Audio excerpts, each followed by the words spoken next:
We are live.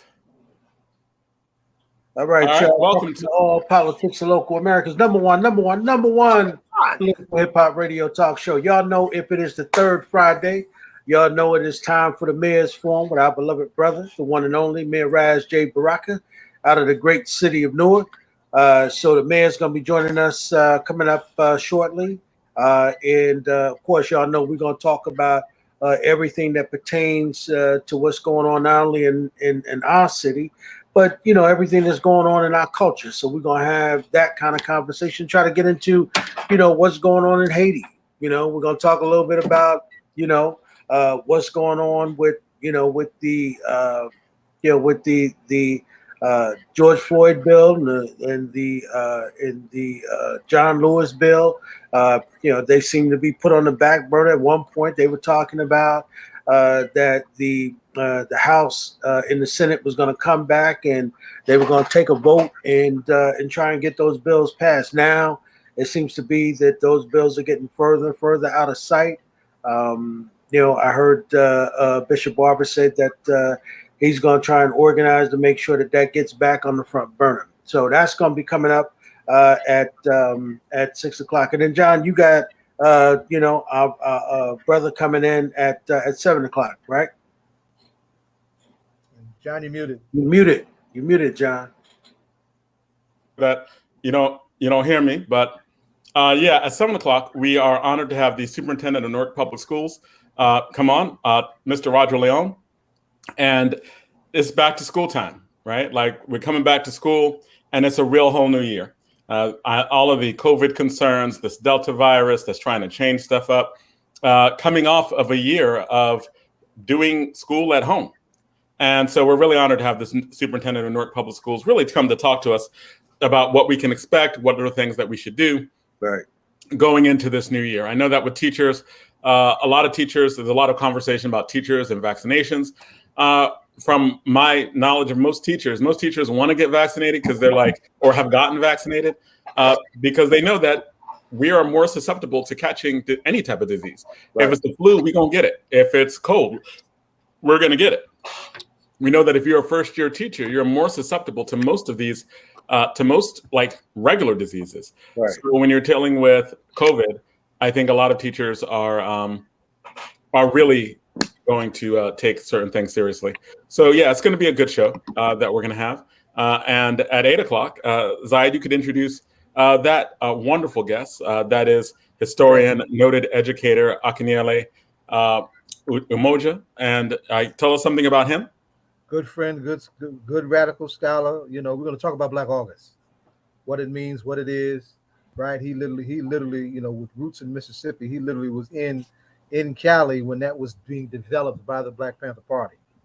And this particular summer, which marks the 50th anniversary of the assassination of George Jackson, the principal inspiration for Black August, there's been a healthy expression of young people embracing Black August and its original conceptualization.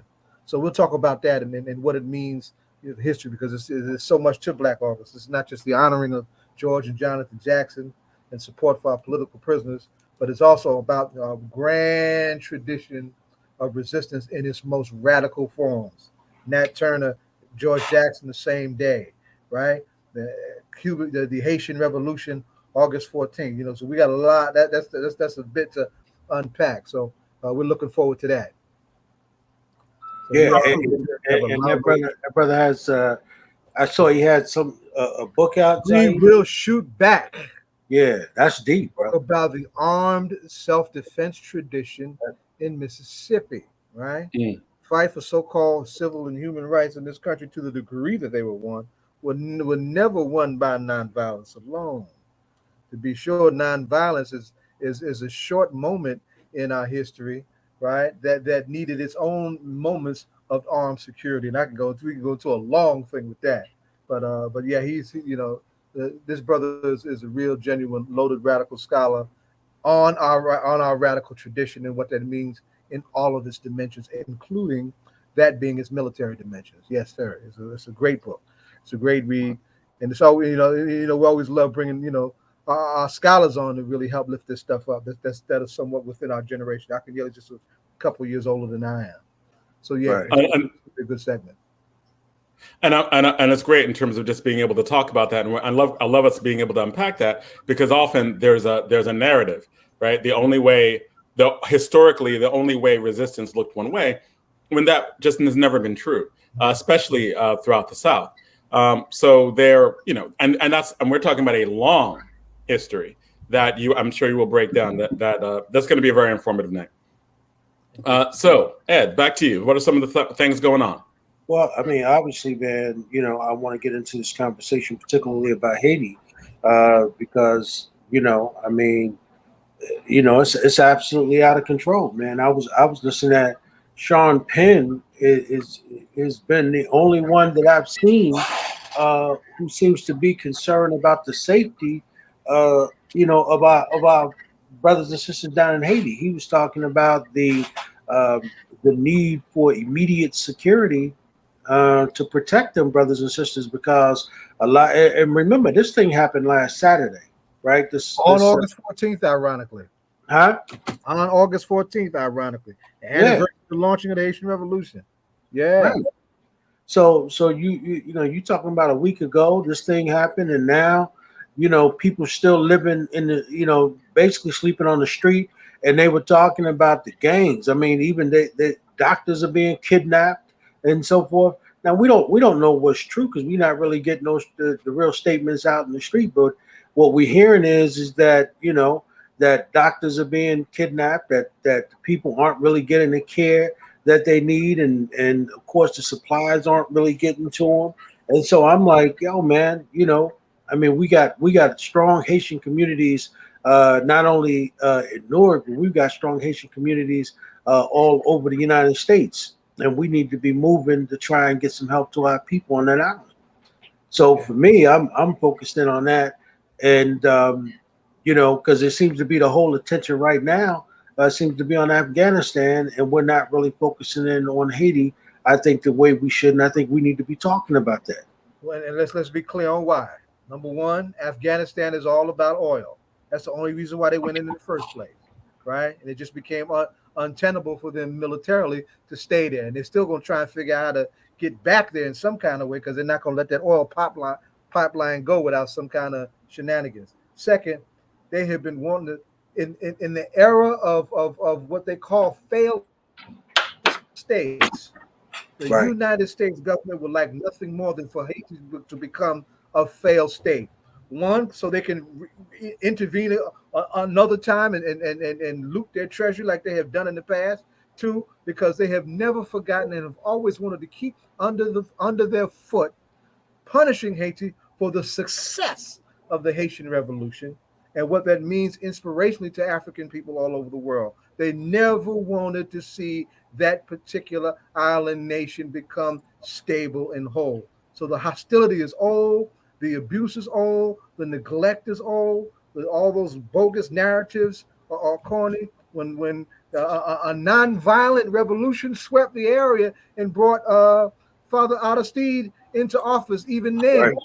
coup d'etats are the handmade work of the CIA, because they simply do not want to see something genuine develop there, because the spirituality of our ancestors and the depth of our culture will definitely bring something that would probably embarrass this racist paradigm that we have here in the United States. And we need to look at really developing a show on IT and how folks can actually provide material Right. support Absolutely. for that particular moment. So we need to really look at that. Right.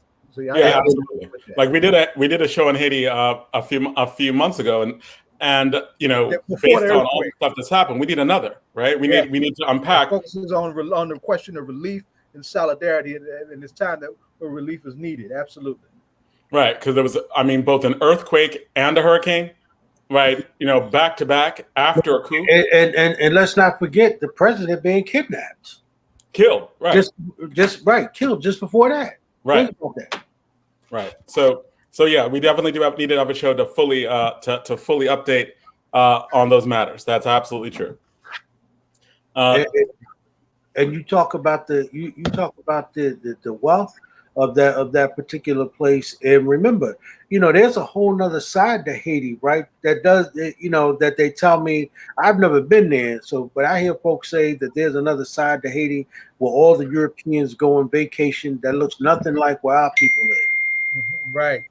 I've heard that too. I have heard Which that is too. absolutely incredible. Hey, John, Limo said the mayor's trying to get in. Something's going on with his link. Oh, we got him in. Oh, okay. There he is. We're good. Yeah, I was sitting backstage listening to you guys.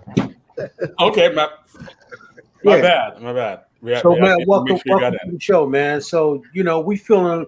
I don't know if I want to say I'm feeling a little melancholy. I don't know. I think I might be feeling a little pissed off because, at the end of the day, man, it just seems like, because some of the brothers and sisters I'm talking to from Haiti, they said that the people been living in the street, man.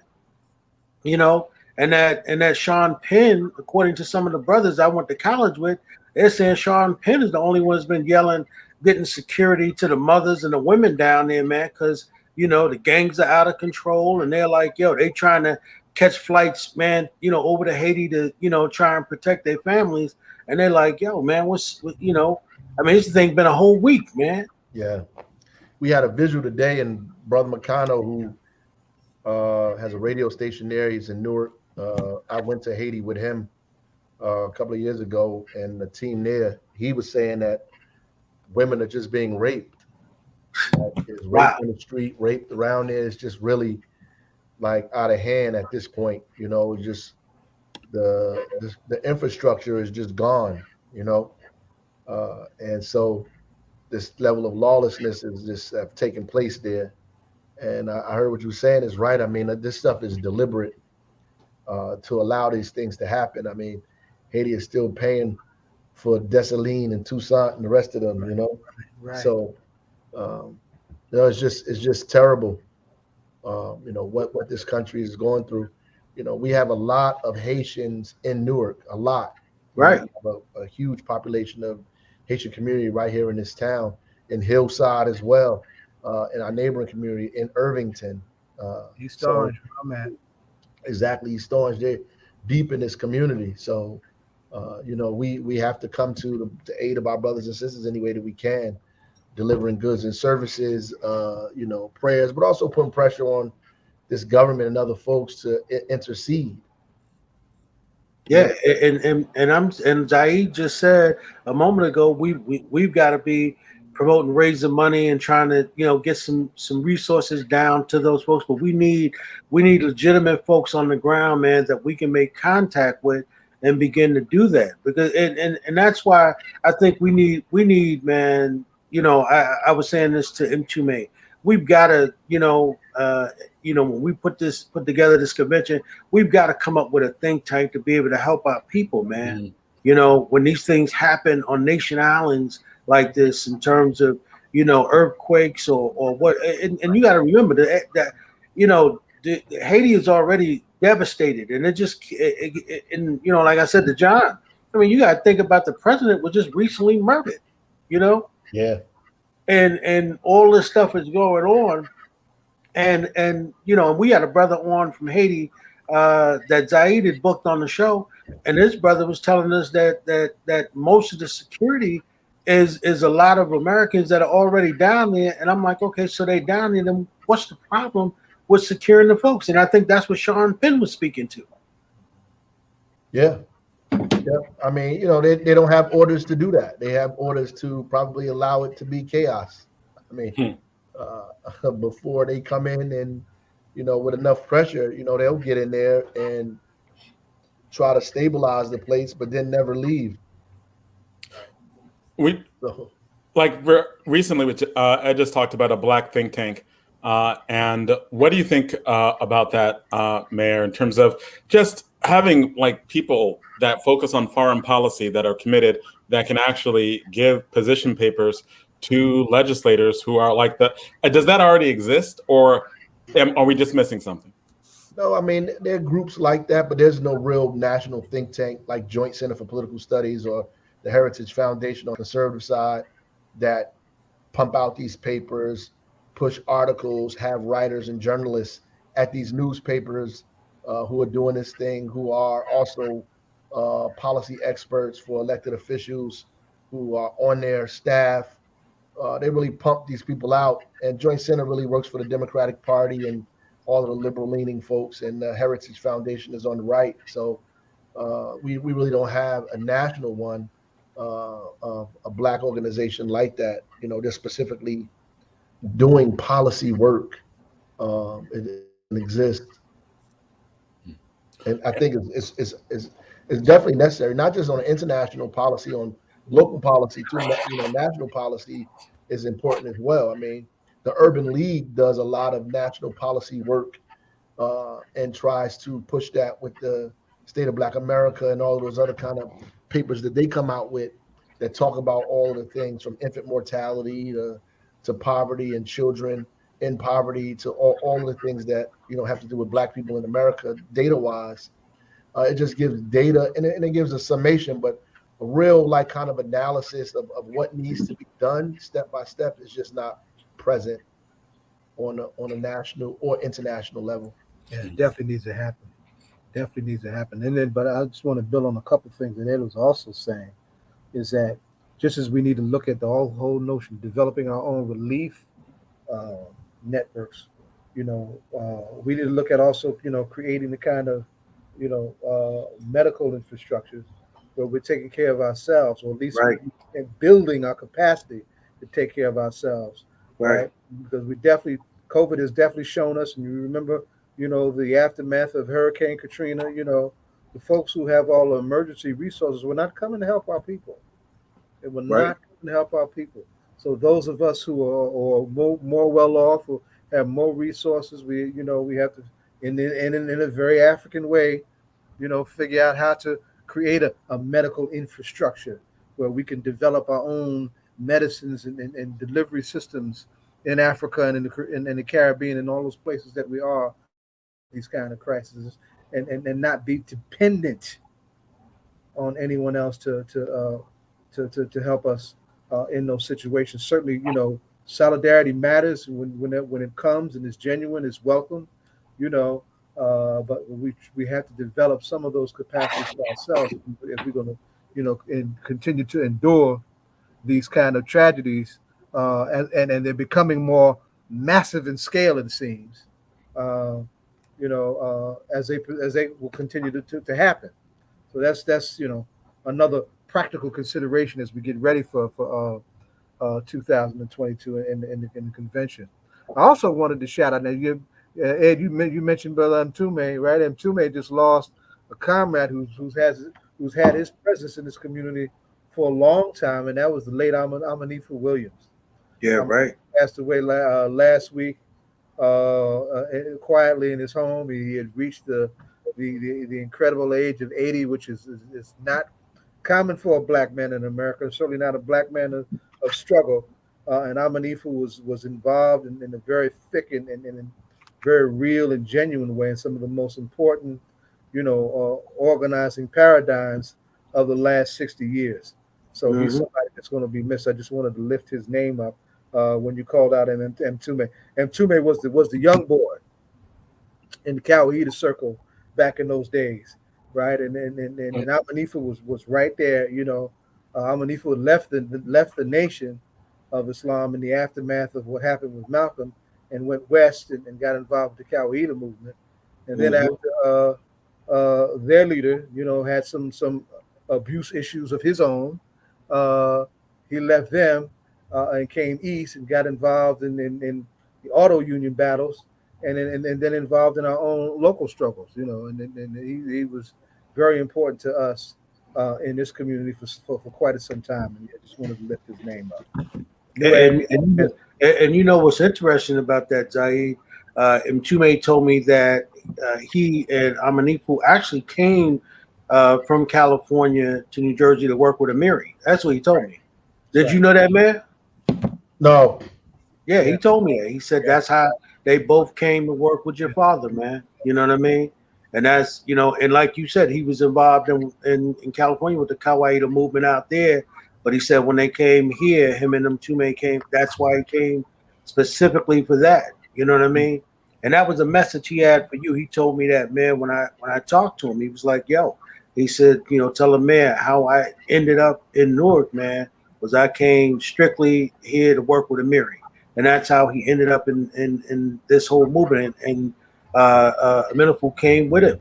And that was dope, man. So, yeah, man, and what's interesting is, as we talk about that brother, man, anybody who really was involved in our movement saw that brother. I used to see him all the time, in New York, man. He used to hang out at the Apollo Theater with him on Tap Gary Byrne.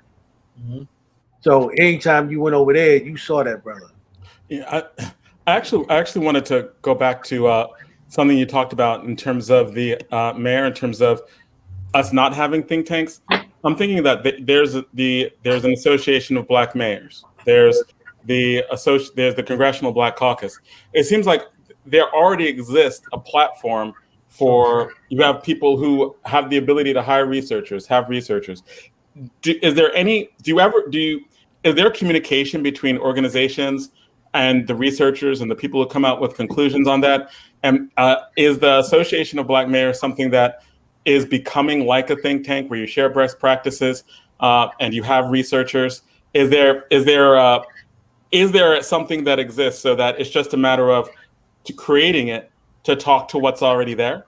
Well, I think there's a lot of organizations that share best practices and do all of that stuff. That does exist. Even the Congressional Black Caucus has a foundation. They have a group of folks that do research. There's a lot of organizations, if not all of them, that have that arm to it. There is no standalone organization, and I don't know if they have kind of formal sharing of information, but there's no standalone kind of organization that deals with the deep dive and the data and come out with policy papers separate from all of those other organizations, and that's just their fundamental job, at least not nationally renowned one that I know of that does that and is able to affect public policy.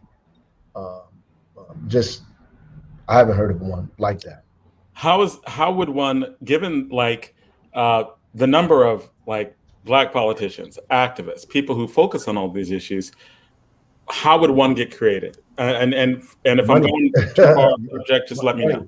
I mean, those organizations exist because those parties exist, and that wing of the political spectrum exists, and they have folks who fund that research. They have philanthropic organizations that fund it, private donors that give money to the millions of dollars to these organizations for them to exist and put out the information that they put out to feed the theory and thoughts that they have. That doesn't exist on our side. I mean, the level of resources that exist, we try to get from the same organizations that some of these liberal-leaning or philanthropic organizations give money to, and our folks we give money, if we have any, if people think that way, give money to those groups like the Joint Center.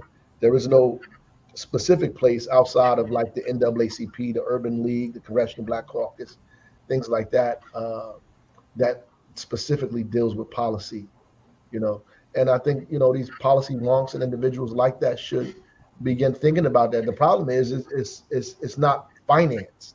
So how would they make a living doing it is the issue. So most of the people that are African American that have those skill sets wind up in organizations like Joint Center for Political Studies.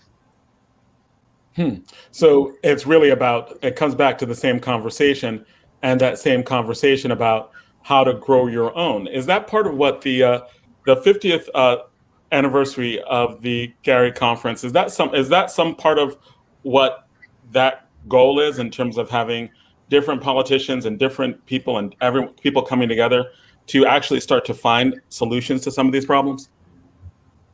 Well, hopefully. I mean, we're not the only ones who did that, right? So we just stand on the shoulders of other people. We're just trying to reinvigorate that idea now. And I mean, there's always 2 steps forward, 1 step forward, 2 steps backward. They push you. We try to change that around. It's different today than it was in 1972. There's a lot of differences, but there's also a lot of similarities. And we're really just trying to raise the consciousness of what happened in 72, and show people how it's relevant today, and then use that to push for things that we need in the present sense. Principal Kafele has just greeted everybody. Yeah. He's tuning in. He sends his greetings to everyone. Hey, Principal. How you doing, Kafele? Dr. Kafele? Yes, sir. And we're glad he's spending his day off with us, because I read that he's had his one day off since April 20th. So we're glad that he's spending that time with us. Yeah, and I think that stuff is most important because most people don't even know what's going on in Haiti. They don't know the history of it. They don't know its relationship to the United States, its relationship to France, Right. to Spain, to all of that, and why Haiti and Dominican Republic on the same island, all of those things. They don't understand the relationship between Haitians and Dominicans, and Africa, and what U.S. foreign policy has been, from the inception of these places. Not just that, but to all these places that people are talking about, even people that are conscious, supposedly, and are progressive, supposedly. I look at their Facebook posts, I look at the stuff that they put up, and they say some things that are just really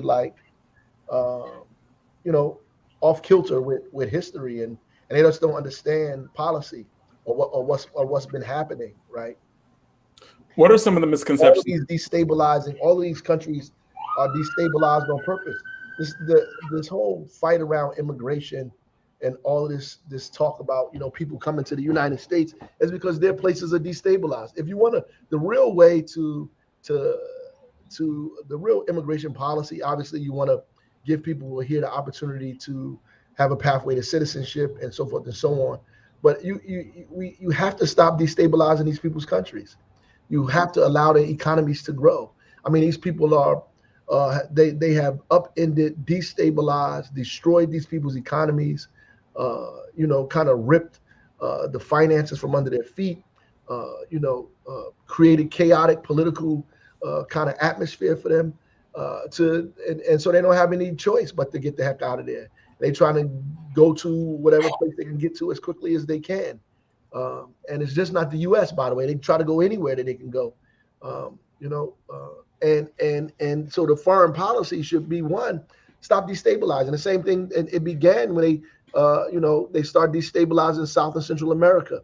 The Caribbean was just really the extension of the colonies that existed here in the U.S., right? And the French and the Spanish, and the British and the Portuguese, really divided these places all up. And these were their colonies, and they destabilized these places purposefully. And all these places that are like that are places that are experiencing all of the things that we see, that are so-called developed, went from the third world to now developing nations, and all the political correct thing to say. But all these places are this way on purpose. There's a really good book that is neocolonialism. Right. There's a really good book that we've used for debate a few times called White World Order, Black Power Politics by Robert Vitalis. And he's a professor that really makes the connection between slavery, Jim Crow, like the way in which the United States structured itself around Jim Crow, and the way it originated its foreign policy. It's a really interesting deep dive, talking about some of the Black people who are foundational in forming original foreign policy, and looking at how the foreign policy political establishment in the United States actually formed based on these ideas.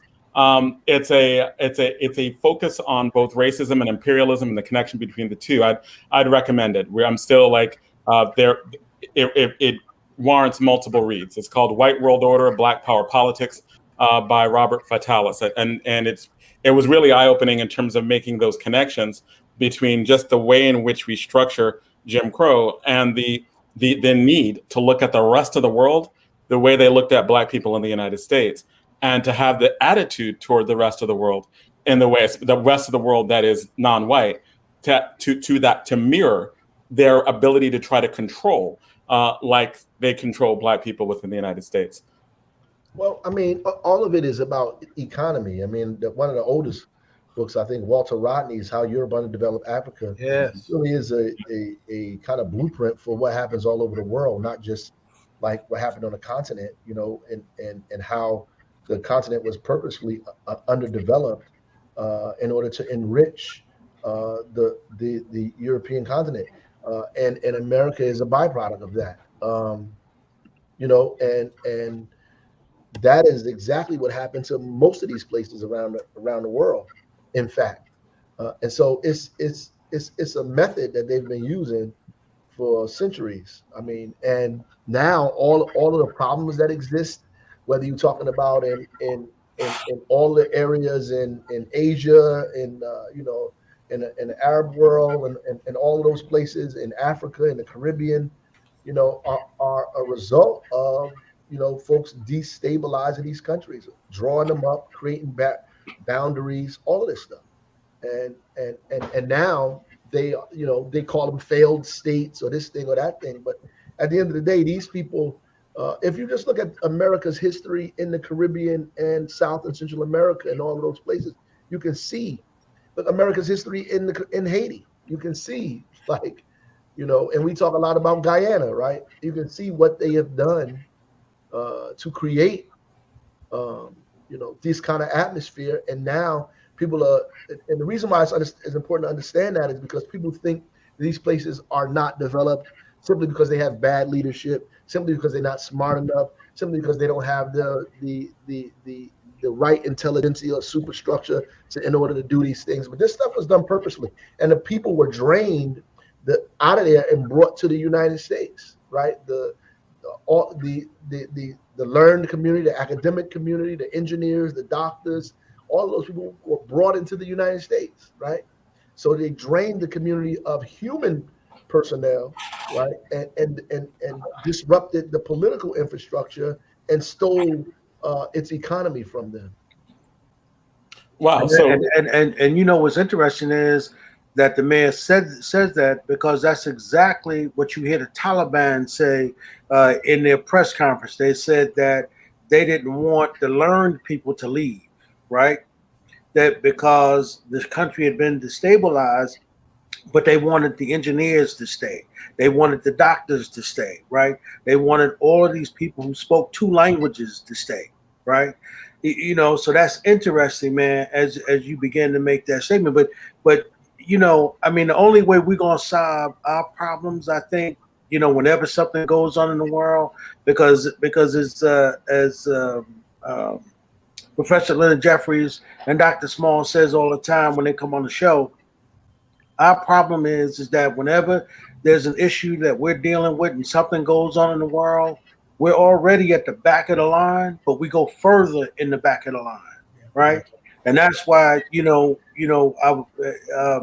having a discussion with them brothers from Haiti, and then listening to Bishop Barber say that, he wants to organize and try and put back on the front burner the George Floyd bill and the John Lewis voting rights bill back on the front line, because he's afraid now that them senators won't be coming back to vote on that, but they'll be coming back to vote on how they're going to handle Afghanistan.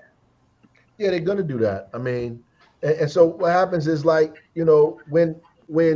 you don't have an organized effort, when conscious and left kind of leaning ideological revolutionaries don't get together and talk about a way to change what's going on in their community and their system and their country in a way that involves the masses of people, which is a protracted way, then you have extremism come about, and this kind of stuff happens, and it really turns people away from the path that they should be going on and run into the hands of their enemies. And that's and that's historical.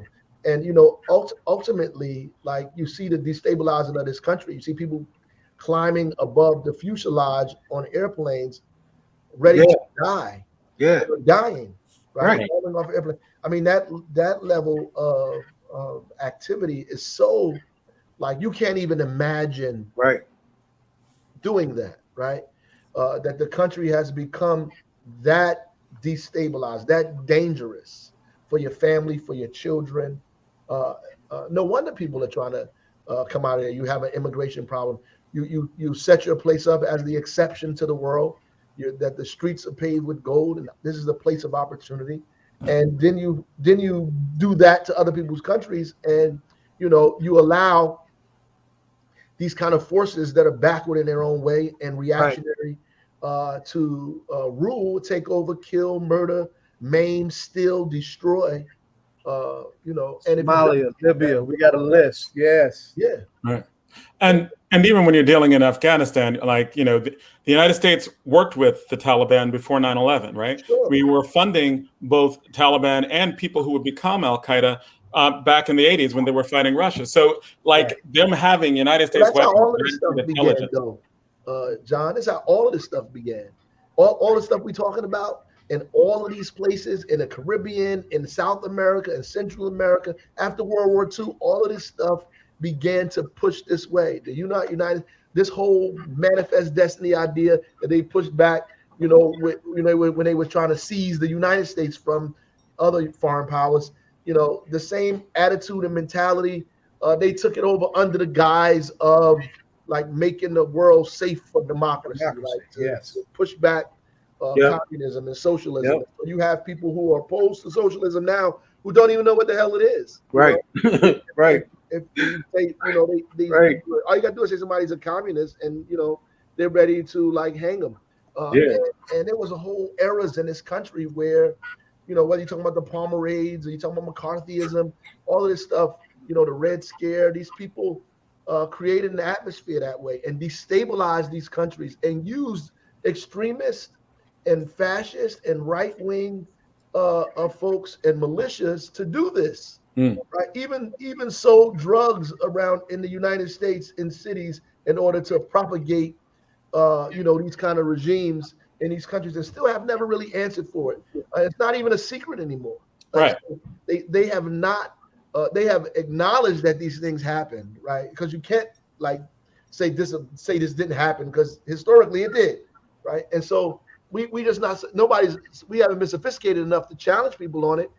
And so the immigration policy is a result of that. And what's happening is a result of that. What's happening in Cuba is a result of that. What's happening in Venezuela is a result of that. What's happening in South and Central America, what's happening in Afghanistan is as a result of that. In Libya, all over the place. That and the combination of manifest destiny, the quest to get more resources and oil and put American corporations all over the world to make money. Under the guise of making the world safe for democracy is really what happened. And one of the things I'd want to just jump in and add to your point, I'm a high school debate coach, and one of the most popular arguments that's made in debate by mostly predominantly white schools, and it's one of the more popular arguments, one of the more mainstream arguments that's used in academic high school debate and college debate is U.S. hegemony good. Right? We need U.S. to be a hegemon. We need U.S. to be able to dominate, because if they dominate, then there'll be world peace. And the only way to get to peace is if the United States has the military might in order to be able to dominate the rest of the world, to be able to solve, because that if there are these regional powers, they'll get out of hand and there'll be chaos. So you need the United States to have this strong force. And when you even look at the way it's being talked about right now in the news, in terms of the people who are against the pullout of Afghanistan, they are directly saying we need the United States there to keep order for the rest of the region. Right. And that is literally, those are literally their words. Well, the United States is already dominating. So that you don't have to wait for that to happen. It's already happening. It's already, outside of the military power, there's no military power in the world more dominant than the U.S. in the world, in its world. It's just factual. We spend more money than any country in the world on our military, right? We have probably the most advanced military in the world, and we're present in all parts of the world. So, to say that's somebody who's not talking in reality. Economically, the U.S. has, more doctors, more lawyers, more engineers, more professionals than any other place in the world, right? And per capita. And, and a lot of these people are folks who, graduate from school in other countries who come to the United States, right? Who are now here, or who are left there and have become educated here and now they're using their brain power and economic power to further the goals of the United States. That's the dominance is here. The only other power that they really worried about is China, and they've been able to move around the world without military interference, but with economic manipulation and influence, which is what's happening. So, I mean, that argument is backwards because the U.S. is already dominant. I don't see how it's not. Right. And the maintenance of that domination has not kept world peace. As you said, it's actually the cause of destabilization. Mm-hmm. Absolutely. Because the dominance is based on economic gain. It's not really based on stabilization or democracy. It's never been, right? If that's the case, then all of the countries around us would be stable. Then Haiti, which is the closest, would not be going through this, right? Right. It would be stabilization in Central and South America, Mexico, right? All of these places. That's not the case.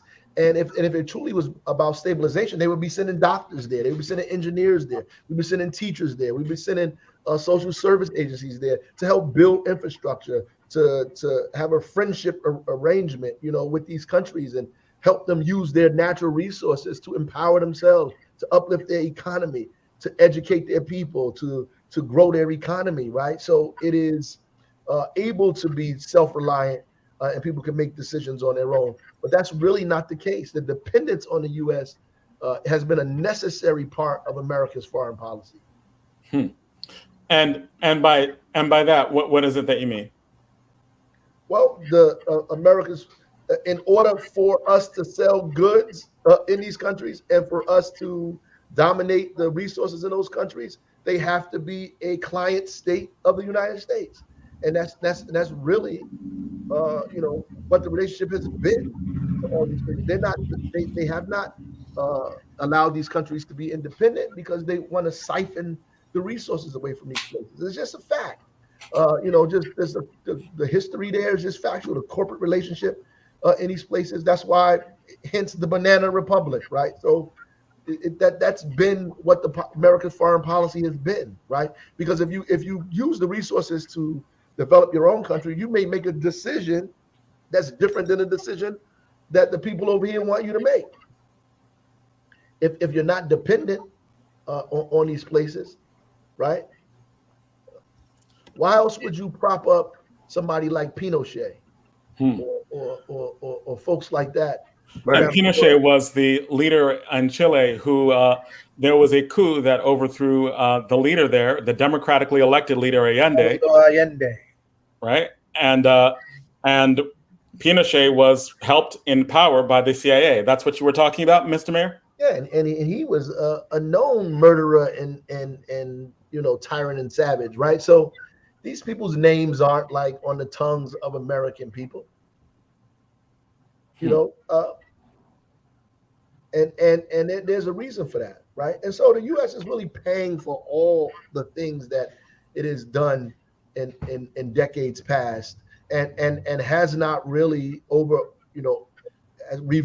have not really reversed it. And so, the foreign policy of the U.S.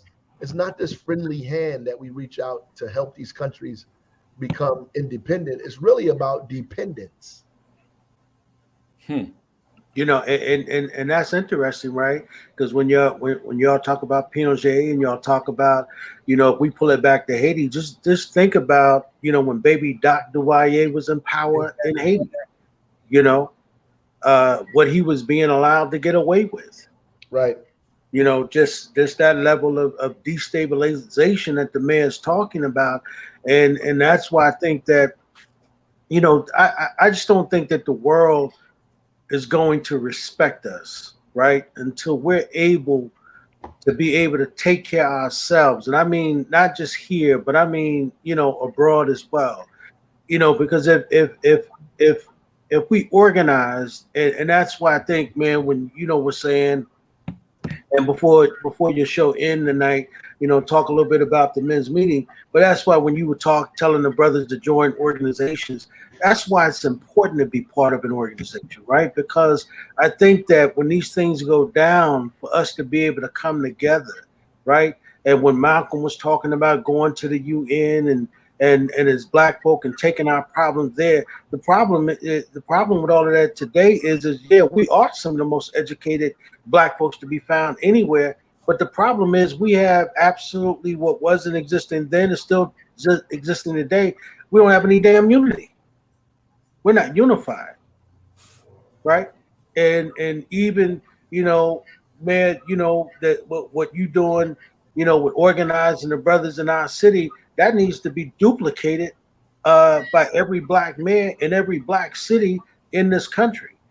We need to organize. Yeah, people, you absolutely need to belong to an organization. That's, I stole that from Kwame Ture, brother. Stokely Carmichael, he used to say that all of the time. So organize, organize, organize. You have to be a part of an organization. I mean, and a disciplined structure of folks that have a goal in mind that can unite with other organizations, and we can form a united front. That's what needs to happen. And that's it there, a united front, right? Just that alone. If we and Zaid, we talk about that on the show a lot, me and you, right? Yes. A united front. If we could just bite on that apple, and come together based around that concept that we need to develop one black united front, as a black family, just to be able to deal with our problems locally, but then to be able to deal with our problems internationally. I mean, there's no way in hell that we shouldn't be able to respond to Haiti as a community, right? When our brothers and sisters need our help. I mean, if we got black doctors, we got black politicians, we got black executives, we've got some very rich black people in this country. Sure do. You have some very rich Haitian Americans in this country. Yeah, like, come on, man. Yeah, pretty much. The brother I'm talking to today is in Atlanta. He's an engineer, and he's like, yo, man, I'm trying to get a flight to go over to Haiti, and if I can't get a flight, I'm gonna get me a boat. And he's like, yo, man, I'm organized the brothers in the community, and talk to some of his folks at home. He's like, yo, man, we got to get on the ground because Sean Penn shouldn't be the only white man who can get in Haiti and always look like he coming to the rescue of black folks, man. Like, come on. Yeah, I was gonna say, speaking of Haiti, What's up, Donna? Hey everybody, hey Mayor. Hey, Donna. Danny Glover was doing some work and around Haiti, and I know he had wanted to do I'm getting lost with He did a film. Say that again. He did a film on the Haitian Revolution. And couldn't get it not the film, but when he was talking about doing a cruise to Haiti and having like a summit in Haiti, and and having it more focused from a black perspective in Haiti. I can't think of the other oh God. And he's been to Newark. And I want to say, Mayor, you did a summit with him in Newark, at Rutgers. Who am I thinking of? The State of the Black. No. State of the Black World, IBW. Oh yeah. But with him and Danny Glover were talking about, just as a black country, that we as a people need to be more informed, educated, and do more work down in Haiti. So and I know different. You was talking about Ron Daniels? Ron Daniels, thank you. Yeah. Yes. And exactly. Danny Glover and Ron Daniels. Right. And so I think, down on the ground, as we had the journalists on a couple of weeks ago after the assassination of the president, and some of the issues, as he gave from his perspective, that are going on, and what we can do, what we should do. But every time I sit down, Mayor, Karen Hunter, right?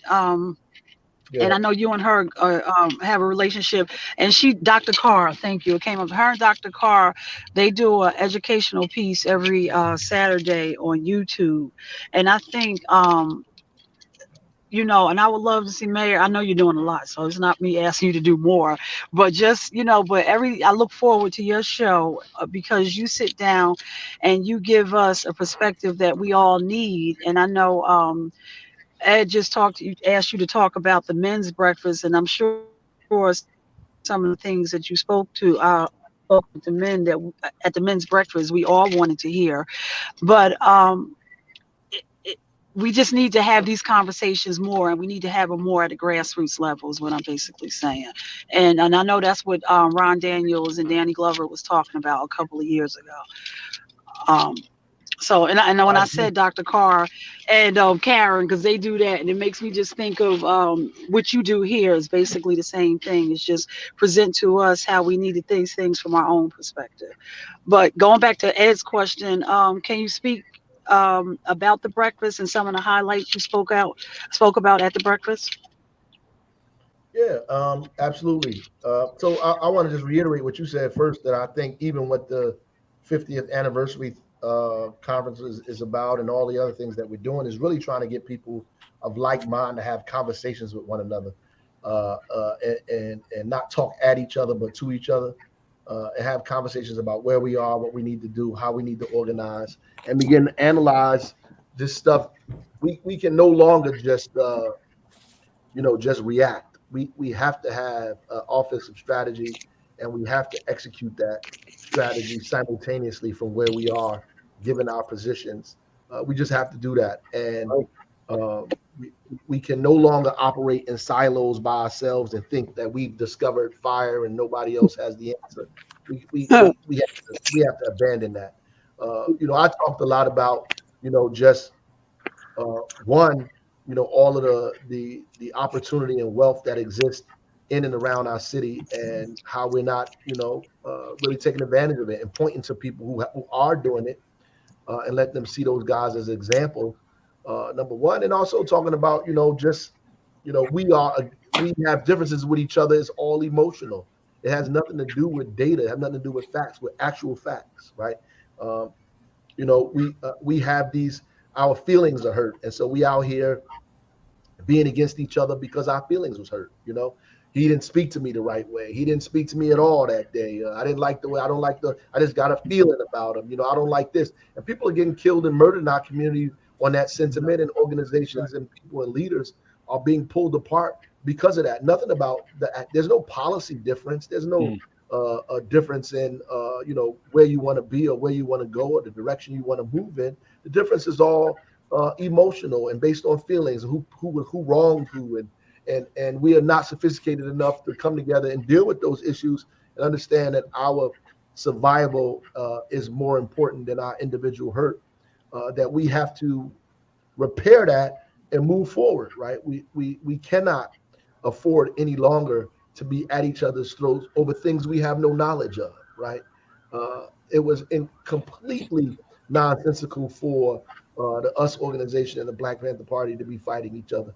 The same stuff that's happening today it's nonsensical for those things to happen. There are differences, there are clear differences, and those things need to be discussed, but they're not fundamental in a sense that these people are outright and open enemies, and we have to get past that and let our feelings and egos go in order for us to come together around something that's larger than ourselves.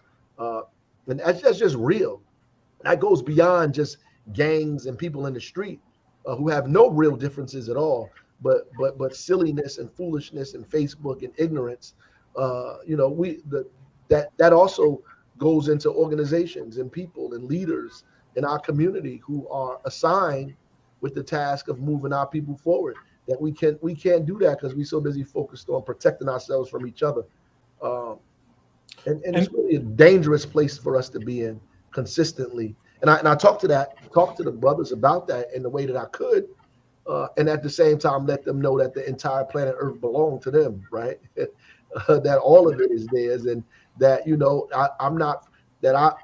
I can walk anywhere in the city because all of it belongs to me. And that's basically what I told them. Every place you go is yours.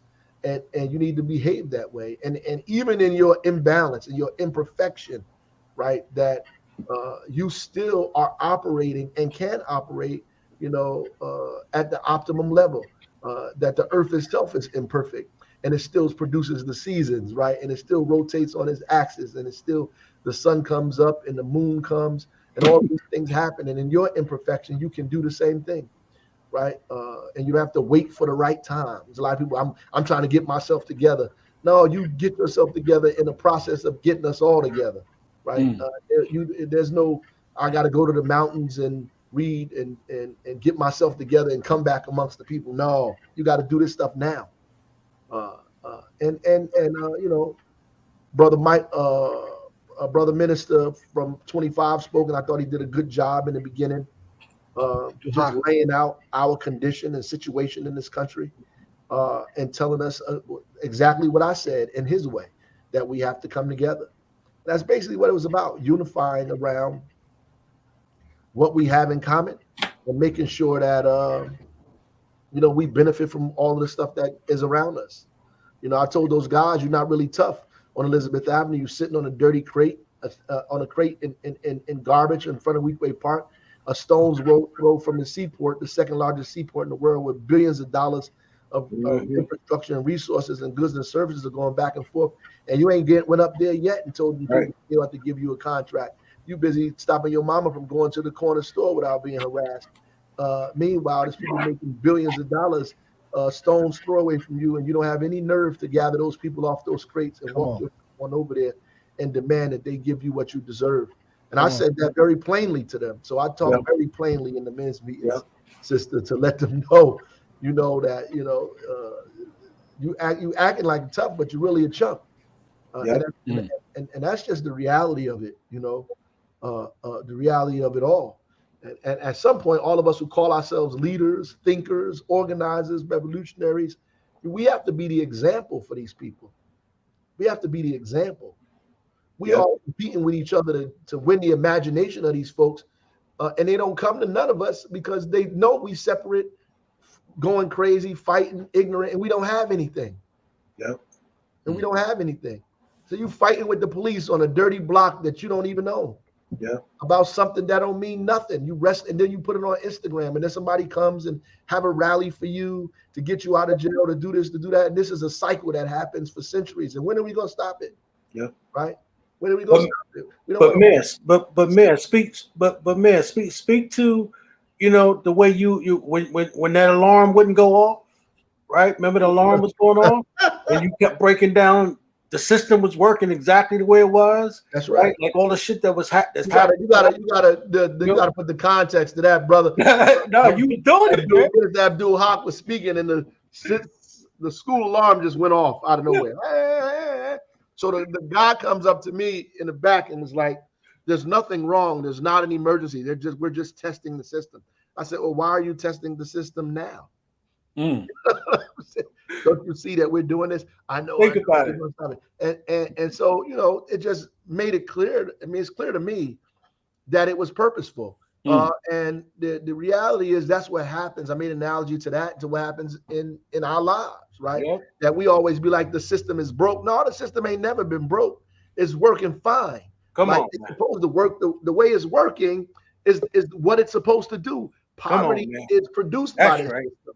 Economic inequality is produced by this. Racism and white supremacy is produced by the system. It's working perfectly, right? And when you start doing something and organizing and coming together, they're going to test it, right? They test the system. So the alarm goes off in the middle of you doing all the stuff you're doing. They test the system. They shake us up and get us back into opposition. I said, and when the system is tested, 500 more of us go to jail. 150 of us die. A few of us get on drugs. A couple of us leave our families. All that stuff happens when a system is tested. Right when things go right, here come heroin, right? Right when things go right, here come crack cocaine. Right when things start going right, here comes something else, right? They just shaking it up, testing the system. I told these guys that were there who are doing the peace treaty in the streets that, they're going to test the system.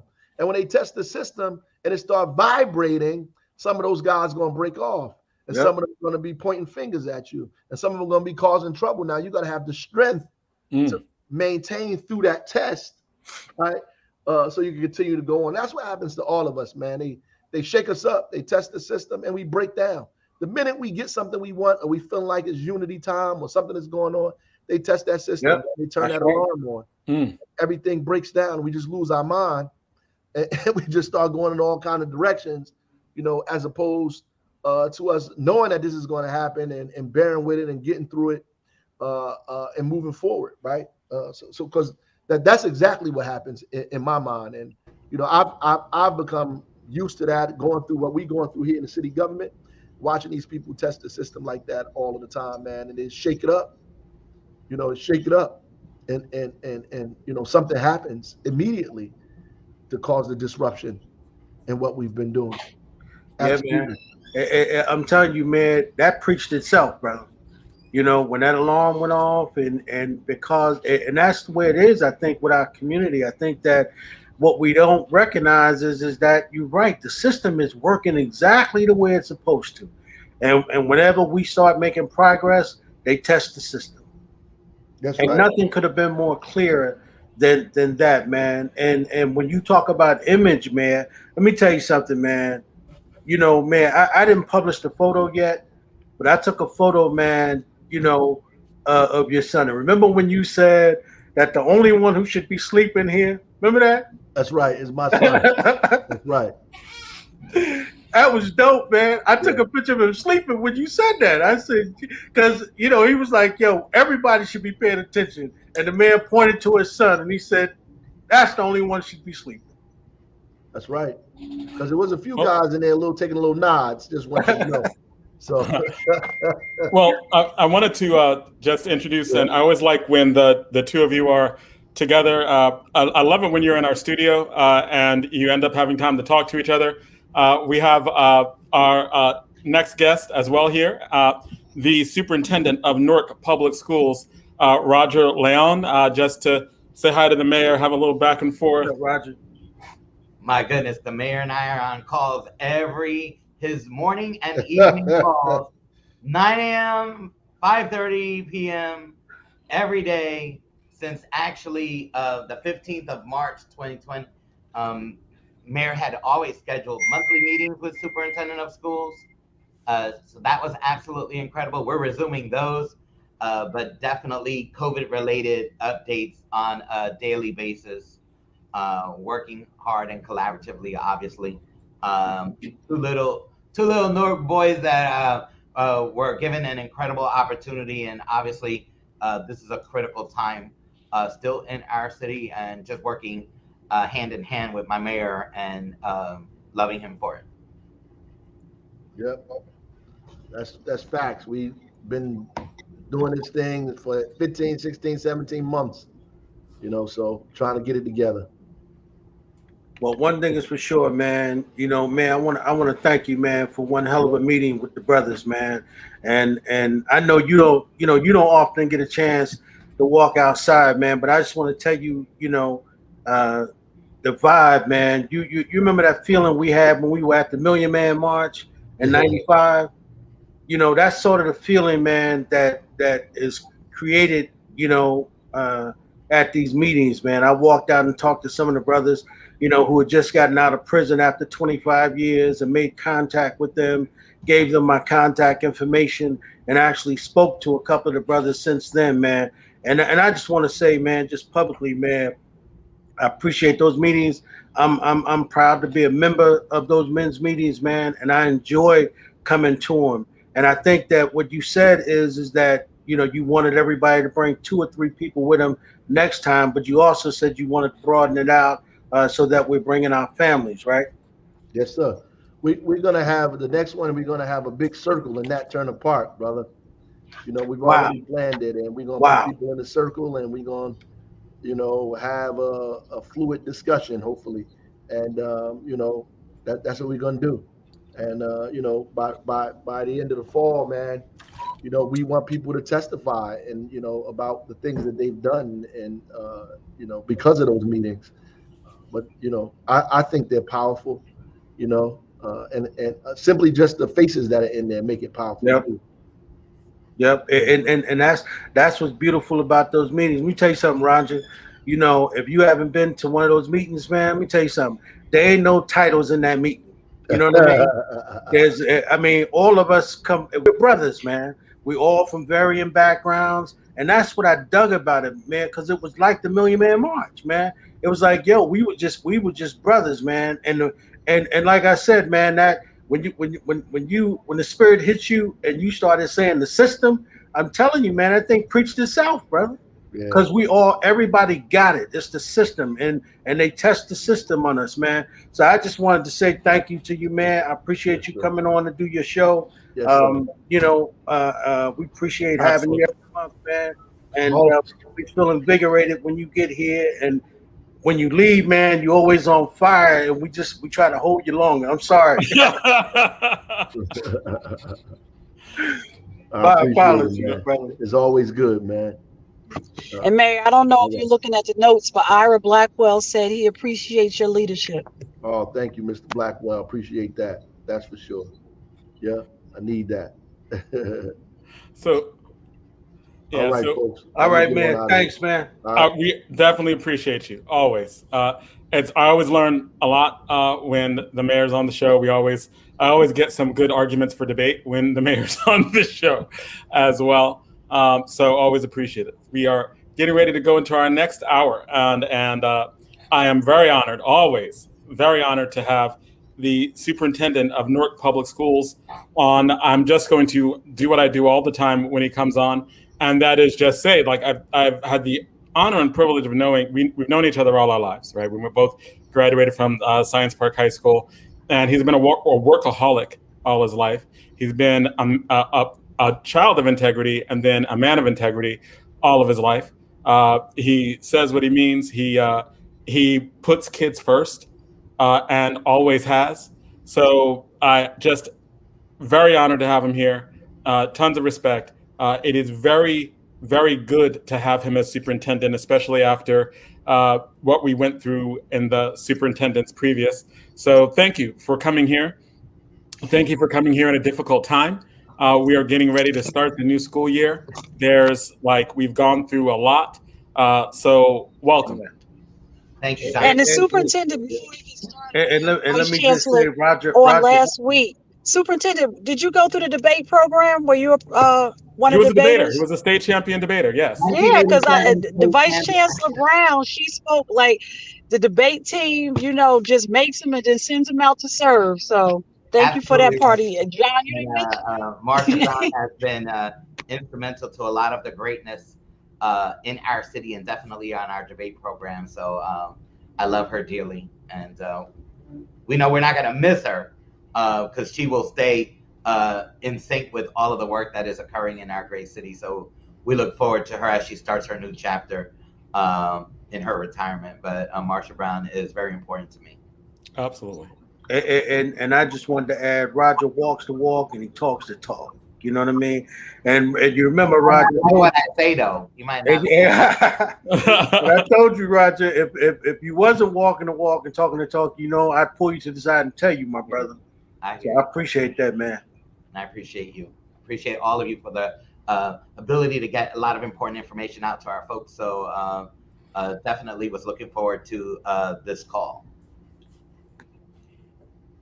So school is starting. What should we know? What are some of this information that we need to know? So a couple of really important things. As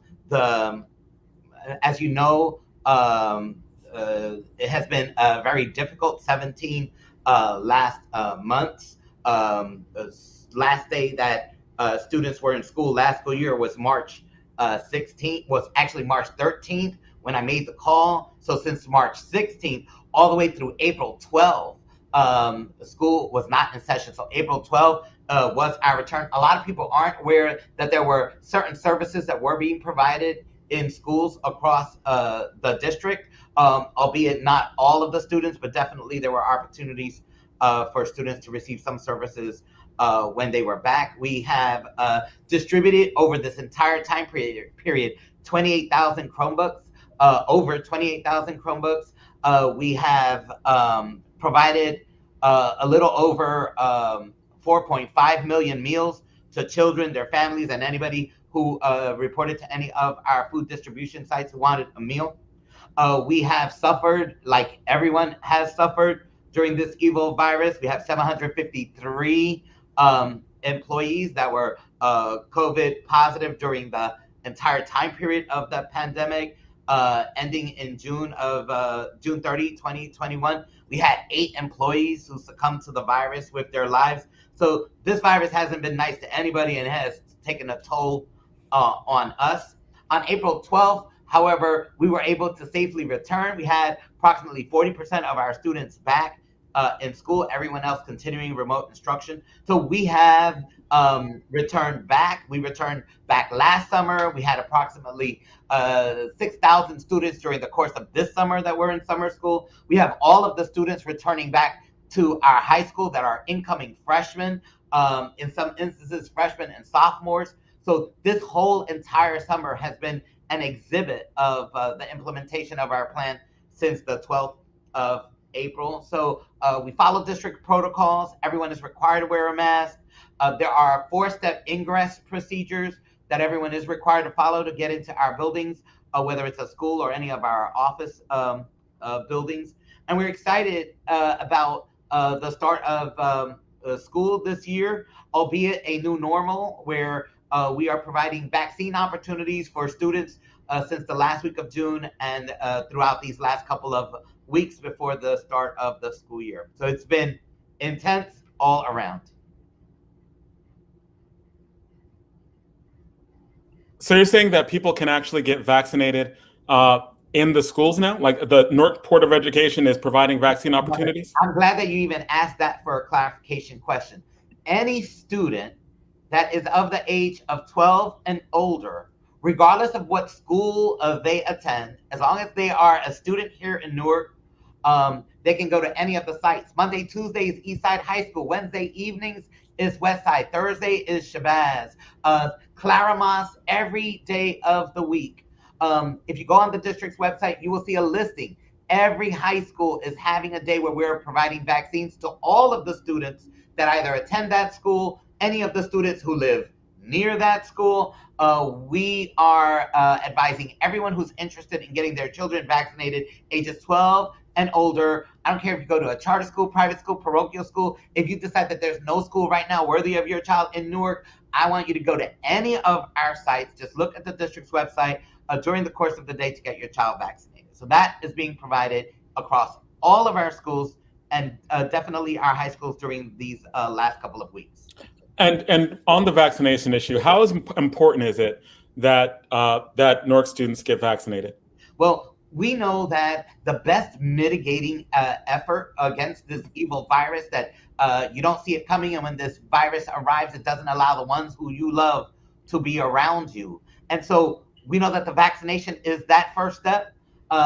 There are other mitigating factors that we are actually implementing. There's a lot of uncertainty with regards to reality. I always advise people, speak to your doctor if you need assistance. All of our nurses are available to provide information and guidance. It's all about being educated so that you understand the importance of our moment, whether it's to protect yourself or the people that are closest to you. Our elders have been overly protected, as we are supposed to take care of our elders. So we can't have anyone who has graced this land with their genius to be compromised at all. And now that it has been cleared for teenagers to actually be vaccinated, that they should in fact seize that opportunity, obviously with the approval of their parents. All right, and you were, and I did interrupt you, so you were saying, you were talking about vaccines, and then you were going to another subject. Yeah, so our ingress procedures are in place. We have 4 steps in order to get into our schools. First step is an app that we have where we do a symptom screening, making sure that you're not showing any of the signs that we know could result in being COVID positive. We are do a temperature check. Then there's this shoe sanitizing station, as well as a hand sanitizing station that kind of gets you into the building. Obviously, everyone wearing a mask. We provided opportunities to be COVID-19 tested. Those opportunities will be made available to all of our students and all of our staff as many times as possible. Weekly is what we are planning for this coming September. Providing to make sure that all of our facilities have filters, that the air quality is such that our students and our staff are protected, has been all of the work that we've endured, all throughout a good portion of last year, leading us to our successful start on the 12th of April, and that work has continued throughout this summer. Another question on vaccines. Which vaccines are being offered, or all of them being offered? Yeah, so Pfizer is being offered for students that are 12 and older. That is the only vaccine that is currently approved for our youngest of students to date. And then obviously, as others become available, they will be able to utilize those vaccines as well. Students that are 18 years old obviously have access to all 3 vaccines. Okay. And the other question, and it's a clarification question, you said that the high school 9 through 12 are definitely coming back. What about middle school? What about K to 8? I'm glad that was. I apologize if that was confusing. So every year, ever since Mr. Alston and I were students, the principal of our high school required us to come back to school before the school year started. Make sure we were ready. Make sure we knew what our classes were. When I became principal at University High School, I continued that effort. I required seniors to return back in August, juniors, sophomores, freshmen. When I became assistant superintendent of the high schools, we implemented that as well. Over the years, some principals continued it, and some made other decisions to inform students in other ways. As the superintendent of schools, I'm assuming that everyone knew that one of the things that we did that was incredible would obviously be required again.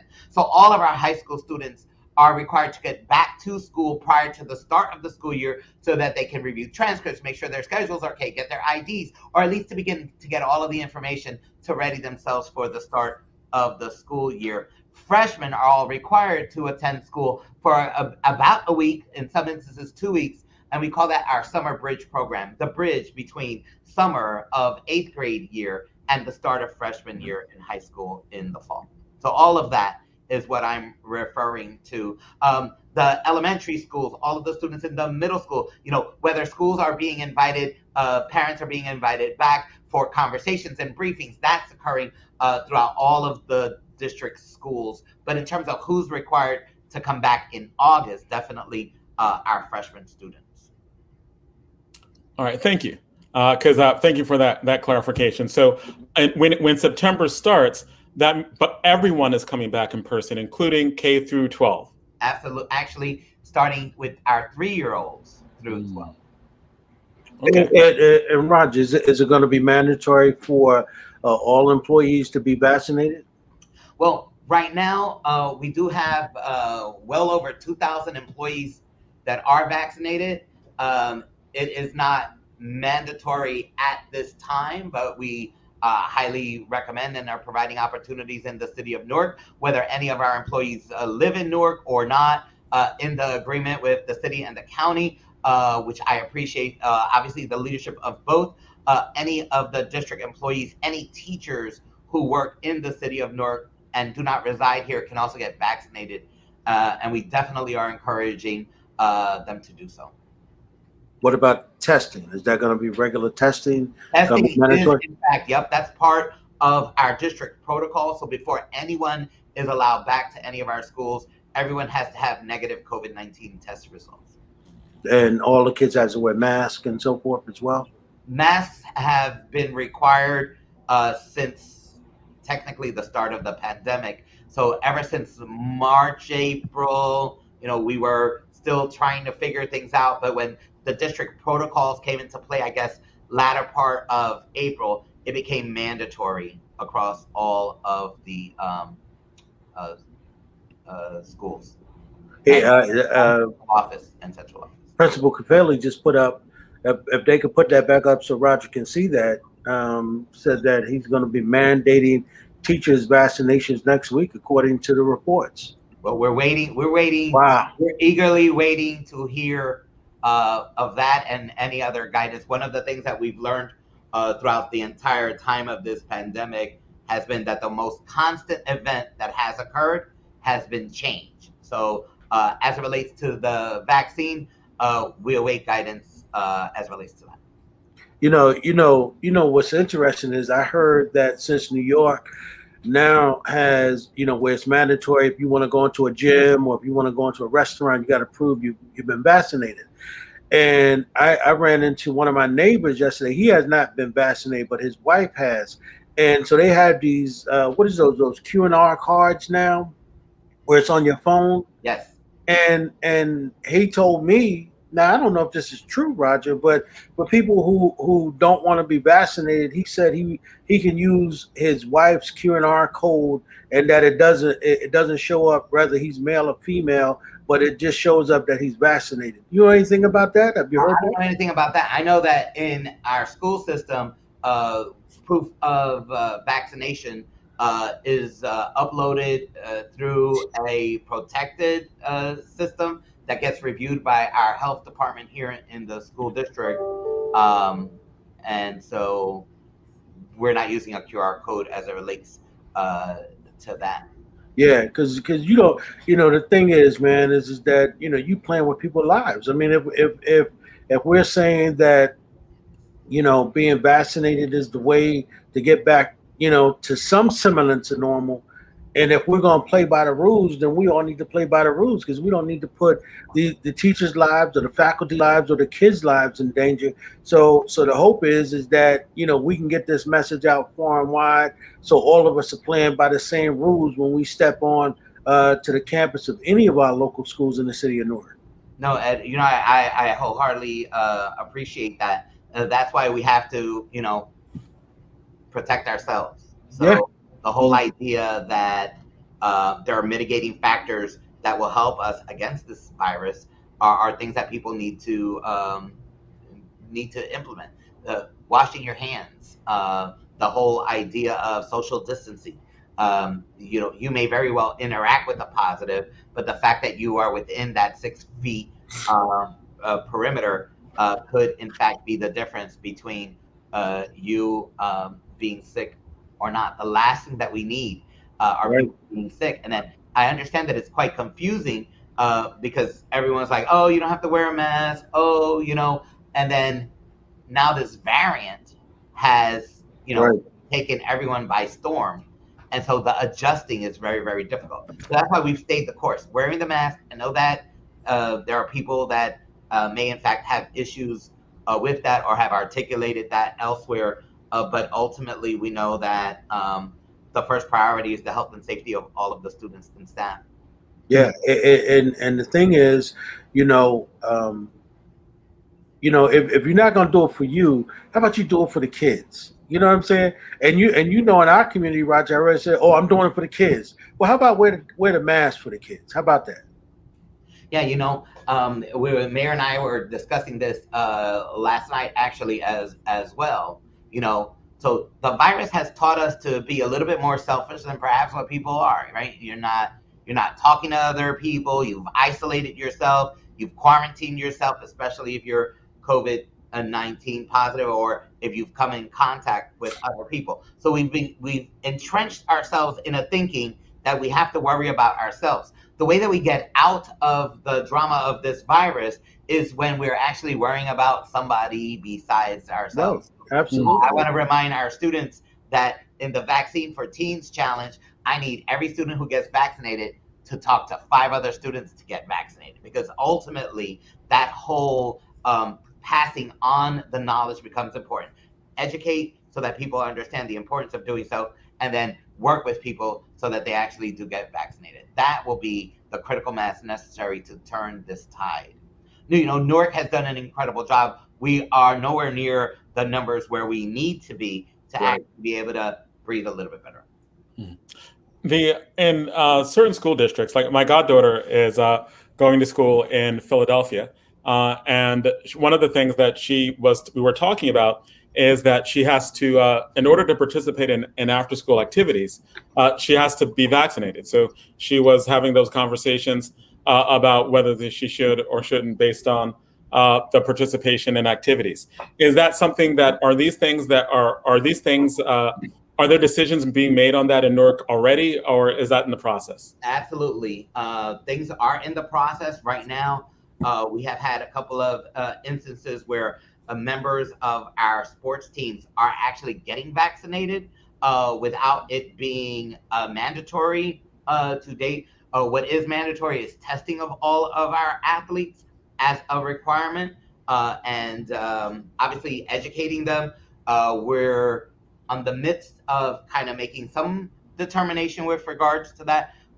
We know that our incredible student athletes weren't having the opportunity to shine as we know they could have last year. I think we've learned a lot, and so many processes are now in place to make it a little bit safer. And obviously, getting the vaccination is one step very much in that direction.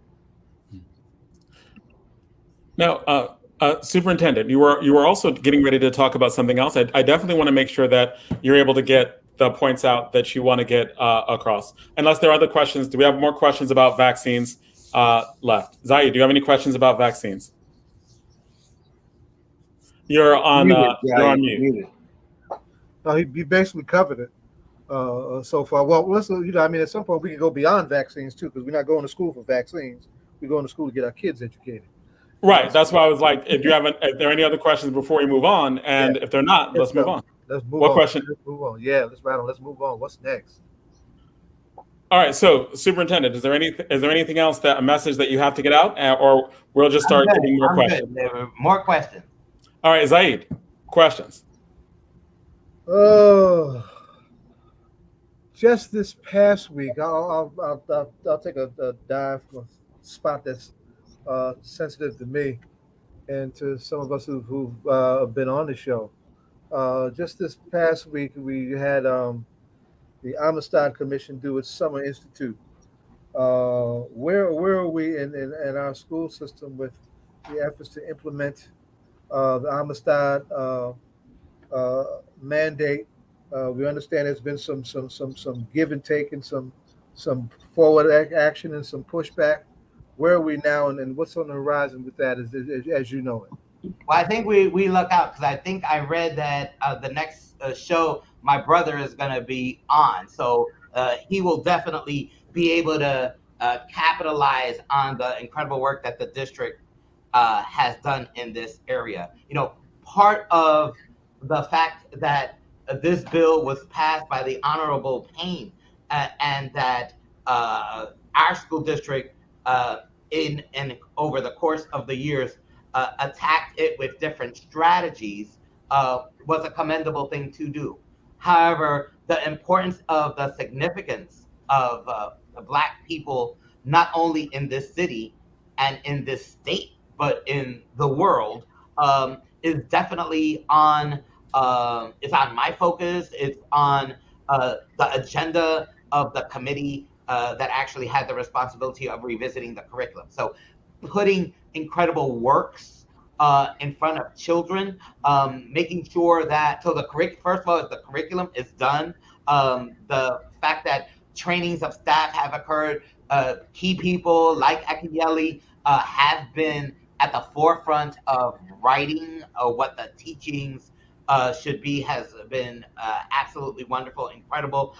He's even shared some additional readings that he thinks we should also add and incorporate into the work. So it has been a very intentional and aggressive effort to really provide for all of our students that which is inherent in our own existence, and that is that Black people are beautiful, brilliant, that they have created incredible impact in the world, and that no one should be afraid of that, because the more we educate everyone about that reality, we get a little bit closer to seeking the type of justice that we expect for all citizens in this country and in the world. So I invite people to come on our website, critique it, because that's how we get better. So we're not afraid to not be critiqued. We think we're doing a good job, and if there are people out there who think we could do better, I would want them to know that my name is attached right to that. All right, this is a question from Principal Kafile. It says, Superintendent León, just seeking your opinion, why do you think that there's such a struggle to get Amistad off the ground throughout the state after all of these years? Yeah, so I think that, well, first of all, I love Kafele. I just think he's a brilliant mind. First, is a good man, and he's a brilliant mind. So lots of love going out to him right now. I think that everyone has had good intentions, but obviously that's not enough. The whole idea that people have attacked it in different ways, I think is well recorded. Some people created Amistad curriculum. Here it is. These are the courses. And then other people embedded it in other curriculum. So inside of U.S. History 1, U.S. History 2, in the studies that already exist.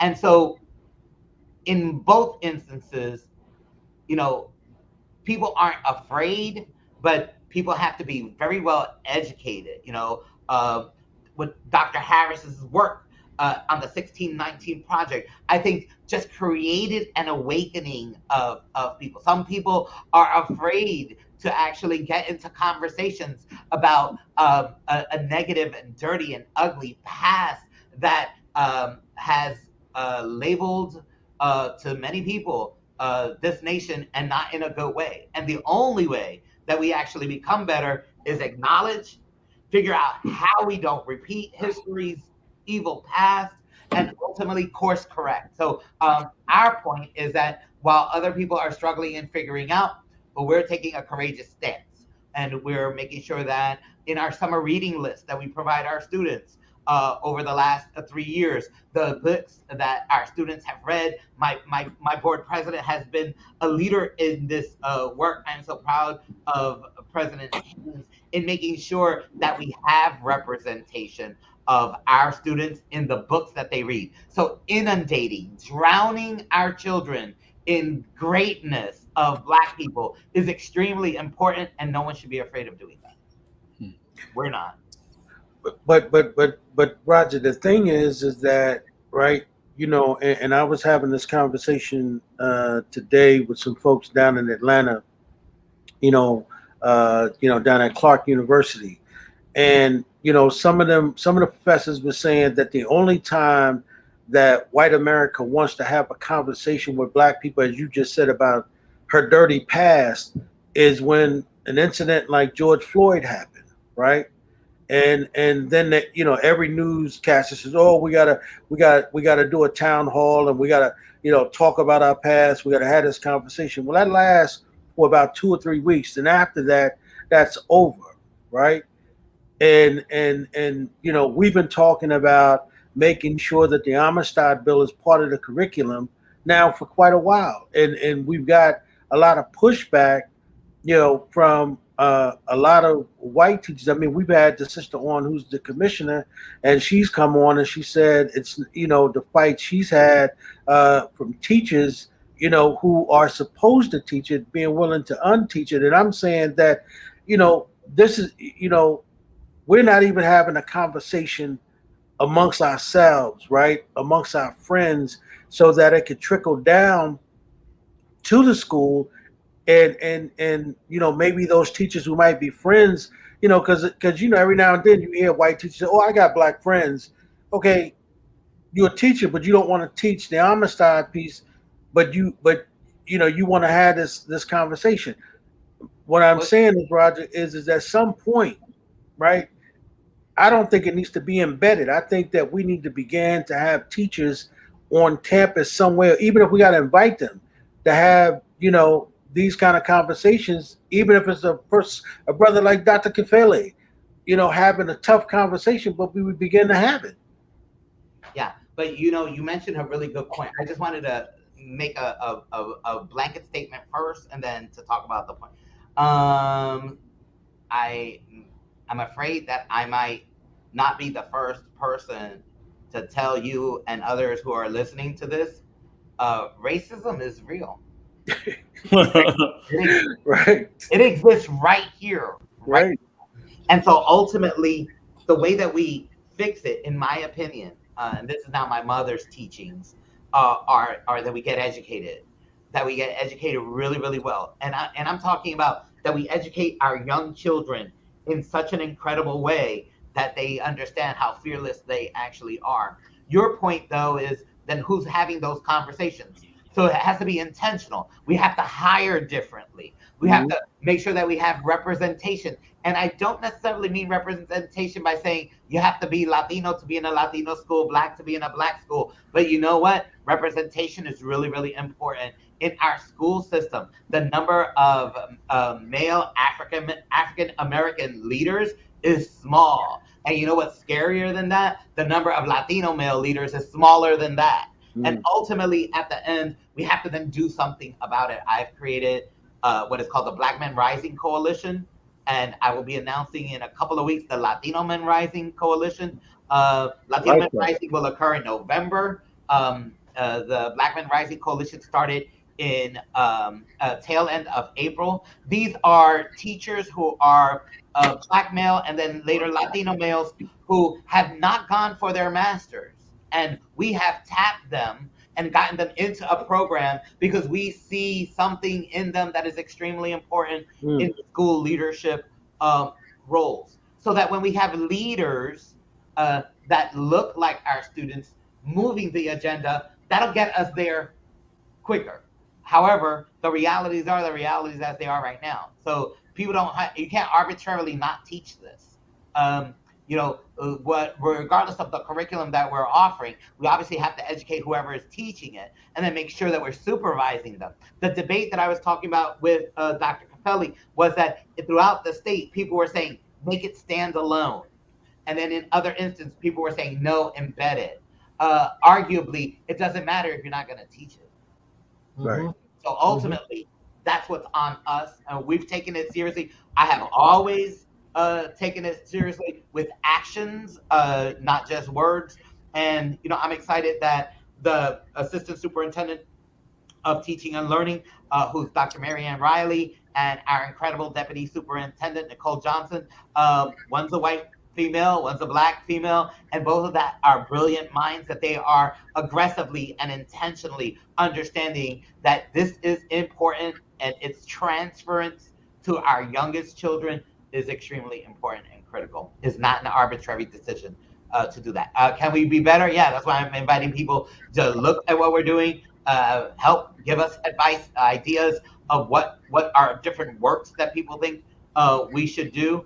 We had an incredible event with Dr. Harris on the 1619 project, and we know that we have so much work to do to address everything that plagues us in this world, and we're going to do that by putting up our children and letting them know that the world is going to be better because we're going to educate them unlike ever before.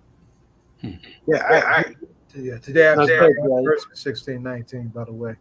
Go ahead, Ed. I'm sorry. No, I was just saying, just to follow up, man, I think that, Black men and Black Latino men rising, I think is excellent. I think that, we need to be able to find them and push them where we can so that they continue to elevate on the educational level. Because I agree. I mean, I've said this to John as my friend, all the years, Roger, that, when you and him were students at Science High School, what a tragedy, right? That they would miss a teacher, young black males would miss a teacher like John, right? John's been teaching almost 30 years. He ain't gonna be doing that for another 30 years, right? But there are so many young men that could have gotten anywhere. Jonathan is not going anywhere. Well, I don't want to tell you how old he is. All you got to do is think about how old you are. I told him earlier, he looks like he's hitting the gym. Listen to this. In my entire high school experience, do you know how many Black men taught me while I was a student? One.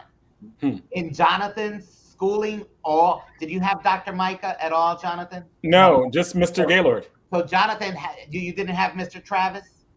No. So that's who I had. Mr. Travis was my science teacher.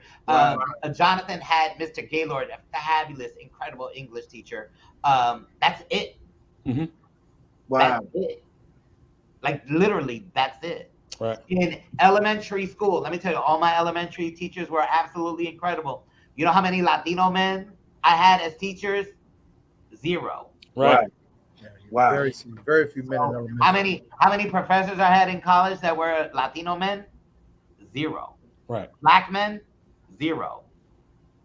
So ultimately, our representation can't be, okay, we know that, so let's move on. Well, we know that women are important. We know that women have, if they ran this world from inception, we'd probably be in a whole more incredible place than we are right now. But men have to get it together. Right. We have a very important role to play Right. in education in particular. And we're going to work hard at increasing those numbers. That's why I think that somebody like, and Dr. Philly don't need me to be his agent, right? Brother Philly don't need that. But I think that, when you we have brother going all over the country, teaching teachers, right? But I think that, if we can create, because I said this to the mayor about a think tank, right? But if we could create some kind of think tank for young black men, and because Dr. Gunther used to talk about that when he was at Essex County when I was a student, and he used to say all the time. He used to say, it was important for not all of us went in the teaching field, but he would say that. He would say, brothers, it's important for y'all to consider that as a career, right? And that's why we need someone, right? See what he's saying? A training school, something that we can, a system, something we could put together, Roger, I think would be ideal. But if that program you talking about with black men and black Latino men rising, and you could get somebody like a Dr. Kafeli, Brother Kafeli, to put together some kind of curriculum or program to make sure that them young brothers are going in that direction, and then excite them. Absolutely. Right? To be able to see, because I saw Dr. Kafeli posted something about, he had something about some of his young students who are now teachers. You know how good that feels? Oh, man. Right? To know that they were listening. Drop them seeds and they grow, they blow your mind. Yes. One of the interesting points you raised, that in Newark, we had a professional development school in the mid-90s in Newark.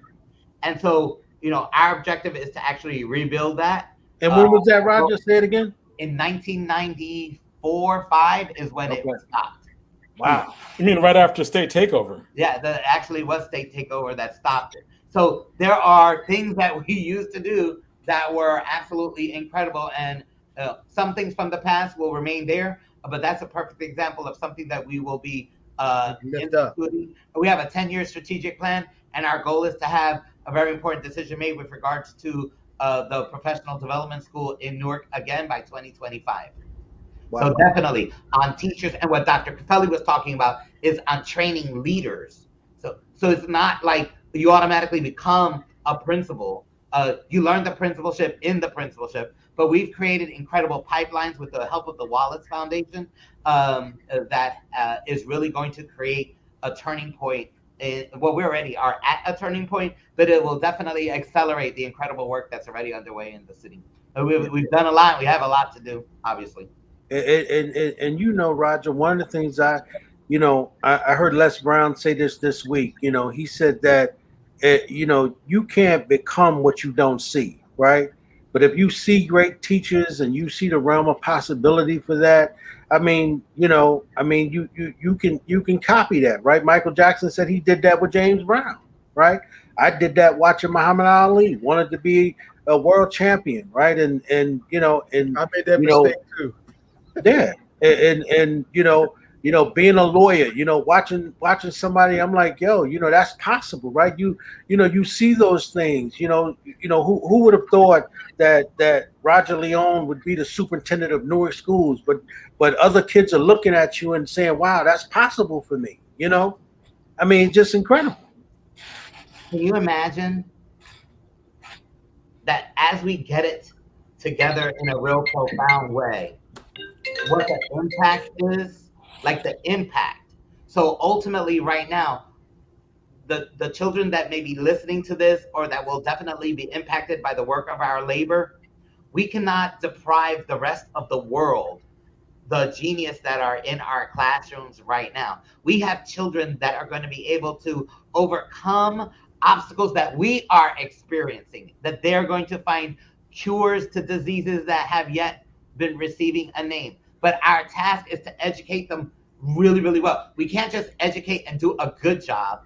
That hasn't helped us. We actually have to be great at the work in the classroom, providing incredible opportunities, because the limits that our students have, we haven't even yet reached any of their truest potential. We have children every day coming to school, and by our efforts and our work, we already know that what is great is yet to come. Can you tell that story about you and Eugene Campbell? I think that you had there was something about some inspiration that you drew from that. All right, but you're gonna make me cry, and that's not what I wanted to do. So, so Eugene Campbell was not that I'm trying to age him, but he was the superintendent of schools. Parts of when I was coaching the science high school debate team while I was at Rutgers University in New Brunswick, Cook College, and as a superintendent, we had the opportunities at debate tournaments. He went to Emory University with us. He was absolutely incredible. We wound up having pizza for dinner, and I went to my wallet to get out the little bit of dollars that I did have to pay for the meal. And he was like, "What are you doing? You're not paying for any part of this meal." And obviously, he's been a great inspiration throughout. There were a lot of important things that were occurring during his leadership that were going to make the necessary changes in our school system. So years obviously have passed, and I was appointed superintendent, and he gave me a call. I was with my mom at JCPenney, and he was like, I can rest now. Knowing that you're the superintendent of schools, I can rest now. So that puts actually a lot of pressure, because ultimately we have to do right by our elders. That's right. And those who have committed themselves. Dr. Bolden, who was on the phone with me just about an hour before this show took place, they're very important people to me. And ultimately, we want to do right by the incredible work that we know was just delayed. So the incredible work that was underway has just been delayed, and we will accomplish great things. And I look forward to having those who have been a part of this educational system, who have been students in the school system, to eventually be able to rest a little bit, knowing that we're going to do right by children, and those children will do right by us. Hey, Roger, I'm gonna tell you a little known fact about Eugene Campbell. He was my grammar school principal at Robert Treat High School before it became Marcus Garvey. And his sisters, all of them who started out in teaching, and upstairs on the third floor, Amiri Baraka was the African studies teacher. We knew you were older. All right, Roger. You know, Mr. Brown. I love you, though. Mr. Brown to come over there and deal with you. I don't want Mr. Muhammad to be like, we're not inviting him again. Yeah, man. I love you, Ed. Superintendent, you're a class of what? What year did you come out of high school, sir? Oh, He's gonna age himself. 1987. You're class of 87? Okay. Are you playing with me? Are you serious? You class 87? I'm really that old. No, you're serious. Do I look older? Is that what you? No. Wow. Because no, I do not. You came in at the last tail end of the interview. You can say where you were if that's the case. No. I'm just trying to I see. had somebody say that I was older than what I was. I'm not happy. This is the thing God gave me. I can't change it. This is my fate. Sorry, I was just trying to figure out. I'm a tornado and I'm class of 85, so I always try to align things. 85 is when you graduated from what? Orange High School. Elementary school? Okay, Orange High School, sir. I always try to align things when we were meeting Newark School, on the whether it be the gridiron or on the basketball court, because those good games against West Side, Weequay, and all of those were always good. I missed the evening towards the sports and how active they were. So. Yeah, absolutely. And during this time period, we've been in the dark, if you will. There were a little bit of hints of light with some tournaments and games So we're hoping to get, as close to possible to bringing that back to some sense of normalcy. The rivalries are always healthy. Yes, yes. And the fact that we celebrate each other's greatness is always really, really important. And I always love right. Yeah, and because I remember at the latter part, I got engaged in the youth game, the summer youth games, and as Ed is giving out little known facts, the summer youth games started in the Northeast, and I believe with Newark, Philadelphia, and maybe DC. But one of the, and I don't know if you ever had the opportunity to participate, but there was an academic bowl as a part of the summer youth games. So while it was driven by sports, they maintained that there was some part of academia in there, and the academic bowl is tremendous. So, oh my goodness, absolutely. Yes. No, Jonathan and I played in the very, very athletic sport of debate. And so that's where I tried out for track one day, and I had to run, so I didn't qualify for that.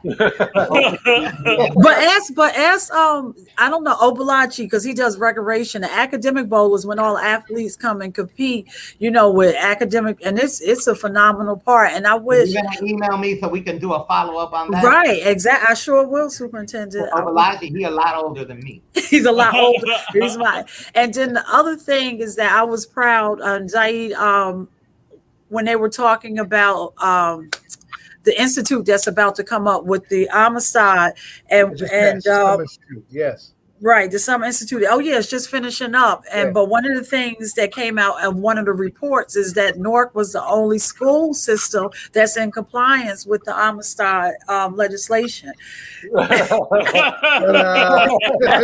No kidding. So out of 565 or 566, I always get that number, municipalities, Newark is the only one that's in compliance. That's But I don't know, how many school districts are there in the state of New Jersey, sir? Well, that's always a great question to ask. So there's always some fluctuations with some of the smaller school districts. Well into the 600 number. There's more school districts. Wow. Okay. All right. Well, thank you, and keep up the great work. I appreciate you all immensely. Jonathan, it has been just so great for our students, and he's a key coach for the Berkeley Forum.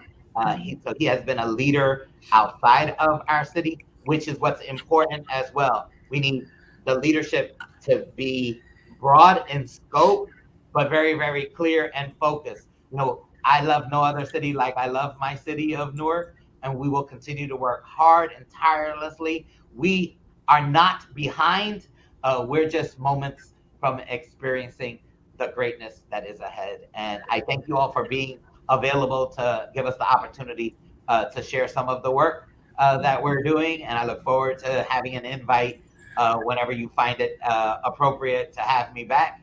And know that I thank you immensely. Well, I'll put on both you and Jonathan's shoulders, because you're a debate, Scott. You have a lot of work in a debate when you were a student. Jonathan's a debate coach and teacher, and y'all don't brag about the Newark debate team enough. So I'm challenging you this school year to please talk about what you're doing in the debate arena more, and just I don't know, or let us know what we can do. Yeah, or let us know what we can do, because y'all are doing some awesome things. So please. Thank you.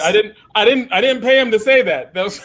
Thank you. I ain't got no money. I like it. I like it. All right. And I think, and also, Superintendent, about the amount of graduates that graduated with the associate's degree. Please keep bragging about those things. 98. We over $33 million in college scholarships in the class of 2021. 98 students graduated not only with a high school diploma, but with an associate's degree. So they already have 2 years under their belts. $3.5 million we saved parents by offering college courses to their children before they even enter a college. Our students are brilliant. We just need to not be afraid to let it Right. And you have to say that, because I mean, is there an understanding to the community? You just said those numbers very fast, but when these students are walking across that stage with that high school diploma in one one hand and an associate's degree in another hand. I mean, we're pushing for student debt to be forgiven, but you're already bypassing student debt, with that program. Well, we're doing good with 98. We got to do better. Right. We have thousands of students graduating. So, we have the billboard outside of City Hall that we were able to kind of show off a little bit and show out so that people could understand the great work. You have to also understand that some people should be afraid for Newark getting it together. Because if Newark gets it together, what excuse do they have? Right. So ultimately, our story and telling it is definitely on us and on everyone who Newark is important to. And, the fact that you guys exist, or you're making that happen for us, and I appreciate you for it. Indeed. No, we appreciate you too. We know that from previous visits that your favorite hip hop artist is Ja Rule. Remember the first time I had to pull teeth to let you know. My students were calling in saying, "Yo, it's Ja Rule. What's wrong with you people?" Right. They were like, "Hey, the hint." Right. I think we had too many 50 Cent fans, so that was we're like, "Oh, we can't recognize it for that." So thank you so much, Superintendent. At some point, we will definitely invite you back, especially to talk about the trauma and like the things that are going on in the Newark Public Schools. To deal with that when coming back in September and throughout the school year. I remember the last time you were on, you spoke extensively about that. We will definitely have to have you back on almost exclusively to talk about the thing that we're doing to build emotionally and build. I heard somebody say my 10-year plan. Here in Newark, about that. Our 10-year plan. Thank you. That's exactly what I need. People saying it, so that they know it's a living document. There are so many people in this community that should claim to be responsible for it, because it required everyone. When I said mine, the fact that you claimed it, it's yours also. So absolutely. And then one of the things, because the social emotional learning impact of what has happened is real, you have to understand that everyone has experienced a loss. Whether you lost a family relative, you lost being with your friends. So all of this separation has created a very important and deep impact into not only the psyche of our students, but that also of our staff. So being intentional, we have created individual learning plans for the students that are from seventh grade and younger, so that teachers come September will be sharing, if they haven't done so already, with the families of the students, so that we will monitor the progress every day moving forward. We have a group of students that we've identified already that are of concern to us, that we believe this pandemic has not highlighted what they need, but it has exacerbated a problem that perhaps has never been addressed before. So I do appreciate the fact that the SEL work that we're doing and the training that's underway and ongoing will be critical. And so giving you an update on how we're doing with that is definitely something that will be on my mind in a future visit. And I appreciate you for even mentioning it. And Roger, you said to Mayor Baraka, my mayor. And it's great to be able to say my superintendent, man. Word. As it relates to you. And so, when people talk about the city of Newark, I can say my mayor. I can also say Roger León is my superintendent. Absolutely. Thank you, my brother. Absolutely. I appreciate you, sir, immensely. I love you lots. Love you too. Love you back. And Jonathan thinks that I like being on just because I like to talk. That's partially true. I also know you're going to be on, so I know I'm going to smile. Oh, listen, man. All right, now you already called me old. Now you're going to make me cry. So we're done, man. You got to go, Roger. Age is nothing but a number. Thank you so much. Thank you. Thank you, Jonathan. Thank you all. Appreciate you. Bye-bye. Be my family in prayer. Keep us all in prayer, please. Yes, absolutely. Absolutely. Love you much, man. And we'll see you soon. Okay, bye-bye, everybody. Be safe. Bye-bye. Stay well. Yes, and you too. All right, thank you. That was awesome, School Superintendent Roger León. All politics are local. America's number one political hip hop radio talk show. Ed, you hit it on the nail, right, man? Because it is so good after Cammie Anderson and Surf to have a superintendent where I don't feel I have to look around with my head on the swivel, right? Like someone's going to shank me in the like. It really was hostile working under Cammie Anderson and Surf because we never fully believed they believed in Newark, right? Oh yeah, absolutely not. Right. There's one thing about Roger León is that he loves Newark. Like he loves Newark. He loves Newark schools. He loves Newark students. He wants people in Newark schools. Like he will run up and down the stairs for Newark, right? And he believes in Newark, like you, like he with his whole heart, right? And he's a workaholic, right? So I'm always telling him make sure he takes care of his health because he works hard. Man, right. He's a hardworking superintendent. He is always on. He will go to sleep late, get up early, and when I talk to some people who work with him, I'm like, "You're responsible for his health. Make sure he gets some sleep. Make sure he eats well. Make sure he's doing, taking care of his health because I know he works hard for the kids in Newark."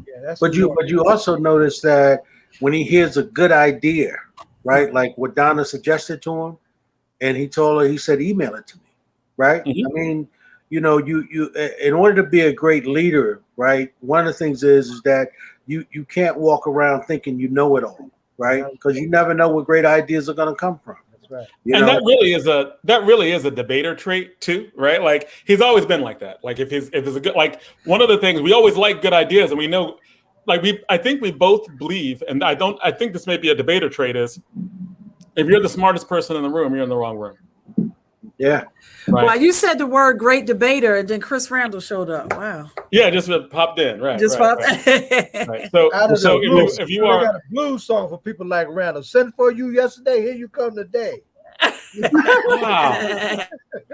Wow.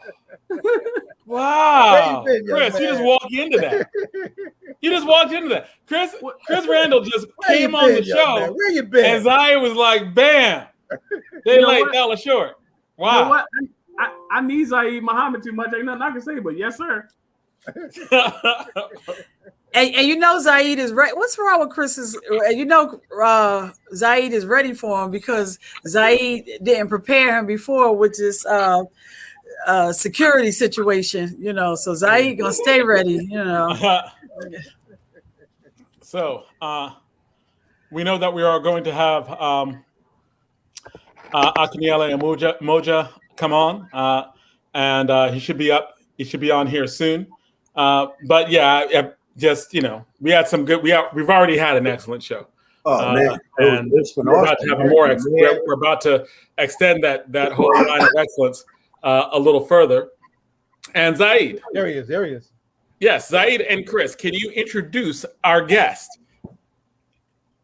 How are we gonna both do it?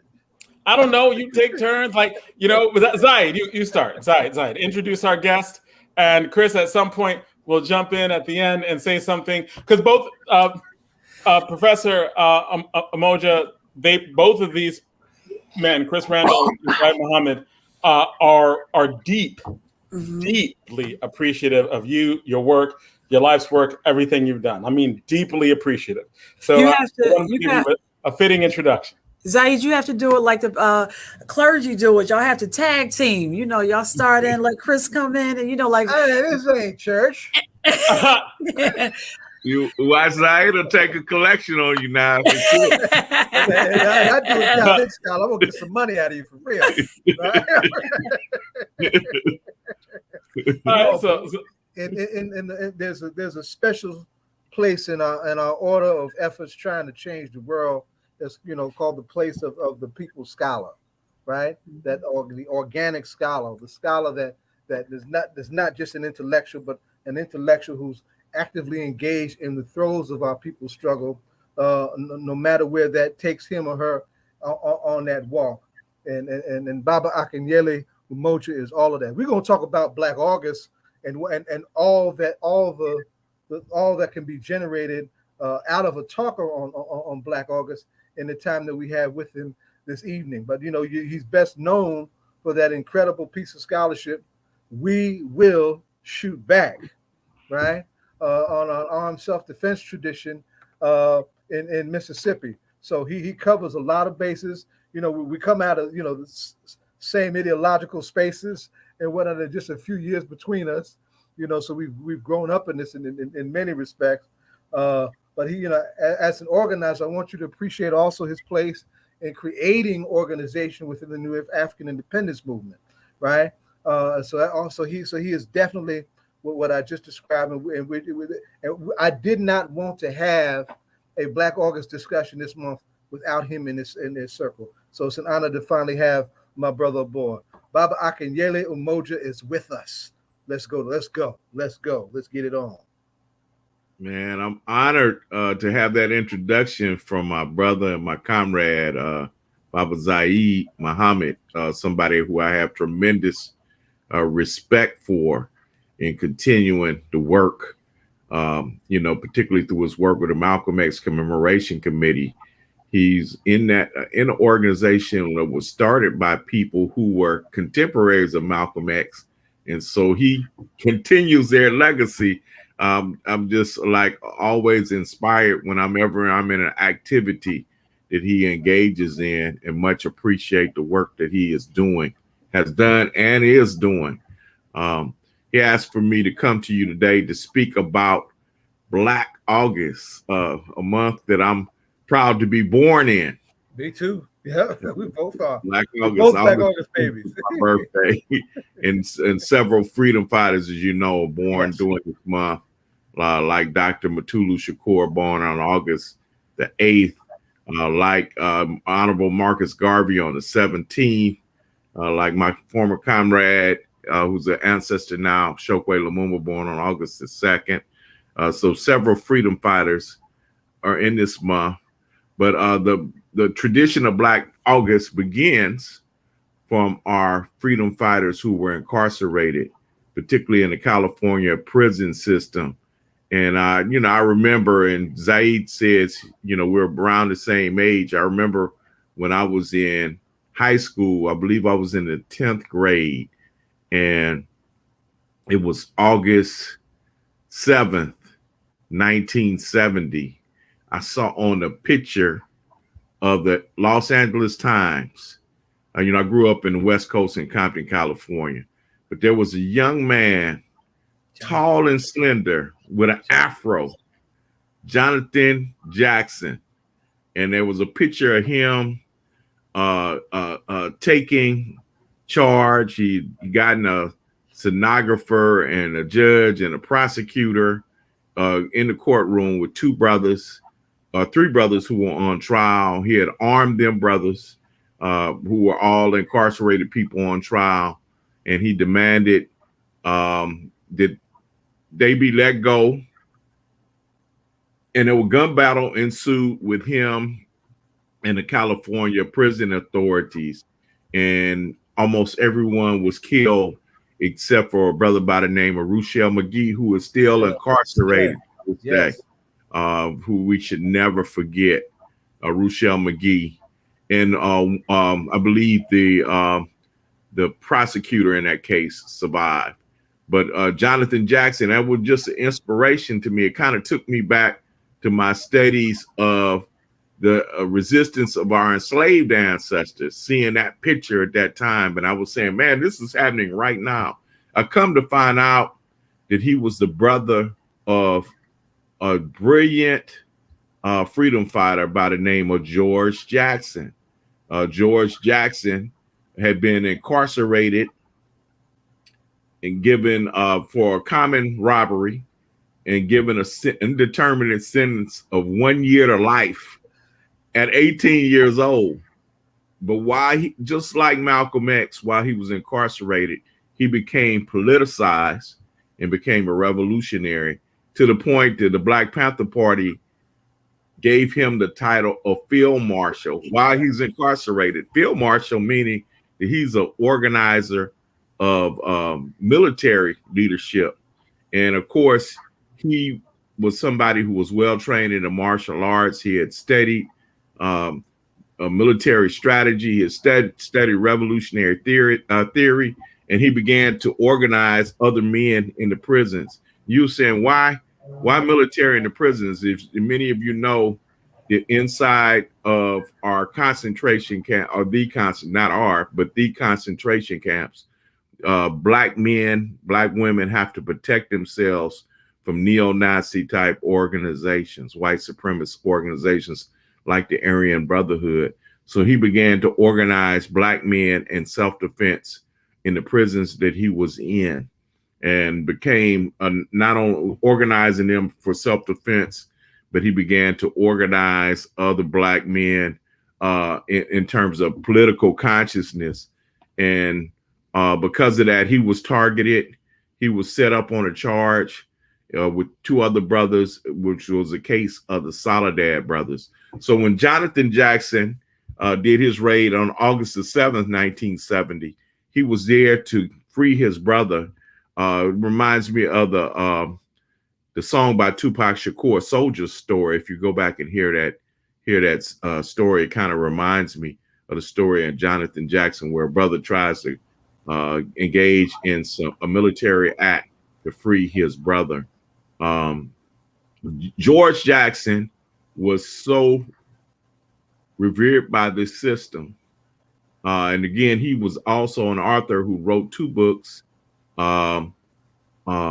his prison letters, and then a book called Blood in My Eye.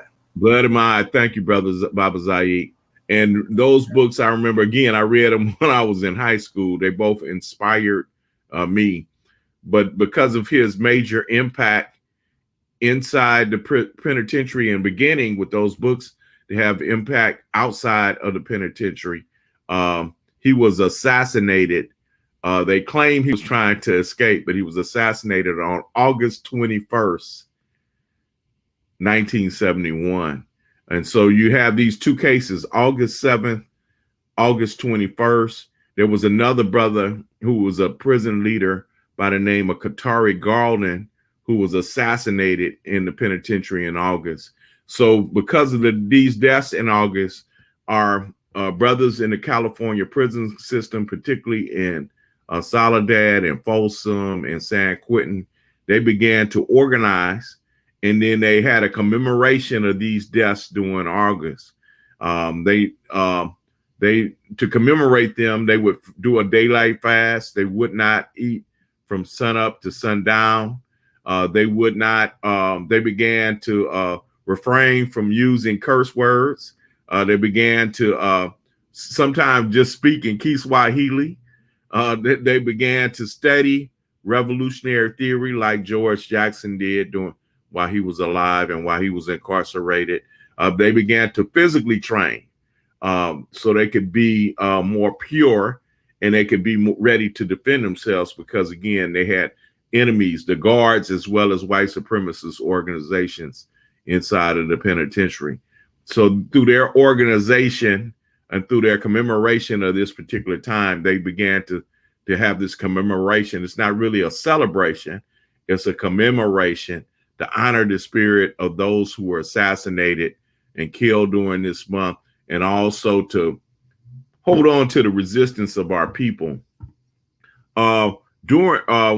Years later, as some of these men began to be released from prison, some of us on the outside became aware of this Black August tradition, and we began to, and particularly those of us who were activists in California, began to adopt some of the tradition of Black August.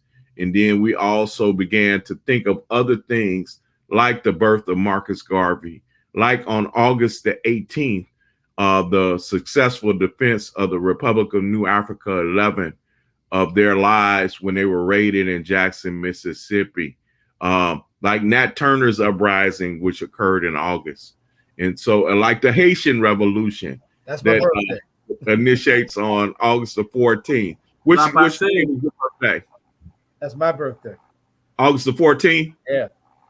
Man, so all of these traditions in August, we began to apply, but never forgetting the foundation that was created by these men who were incarcerated, who introduced us to this tradition of Black August and this tradition and this commemoration of our resistance. And then we utilize that not only for ourselves, but also to introduce to a new generation of activists this tradition of our resistance. Some of our young people who are not so young today, but they picked up the tradition, and as a way of honoring our political prisoners, they began to do what they call Black August hip hop in New York. So you know, some of you who are in this listening audience probably remember these concerts that occurred in the 90s, early 2000s. Been on the show. Pardon? We've had Monifa on the show. She's you had Monifa. Part of the show, yeah. So Monifa's talked about that, and they not only did these hip hop concerts to raise money for the political prisoners, but they did these international trips to Cuba, to South Africa, to Tanzania, to Venezuela. Not associated with hip hop, but in 2010, after the earthquake, in honor of one of our deceased members, Javad Jahi, myself and Chokwe Lumumba led a delegation of our organization to Haiti to investigate and see what happened after the earthquake, and see if all the millions of money that people had contributed had made it on the ground in Haiti. And we found very little had gone there, had gone to our people. And we also participated in supporting at that time President Aristide, who had been the most progressive president in Haiti's history, had been kidnapped and taken to Africa, and the United States government would not allow him to return even to the Western Hemisphere. So we supported the campaign, the demand of the Haitian people for the return of President Aristide to Haiti, and he did return the following year, I believe, to Haiti, and he and his wife are helping to build a university, training doctors and training school teachers and training people in technology to build the next generation of leaders in Haiti. I know in the first earthquake, people from their medical program that they had already initiated before they returned, which the help of Cuban doctors, we must note, were some of the first responders to victims of the earthquake in 2010. And I'm pretty sure that they're engaged in assisting people in Haiti there today.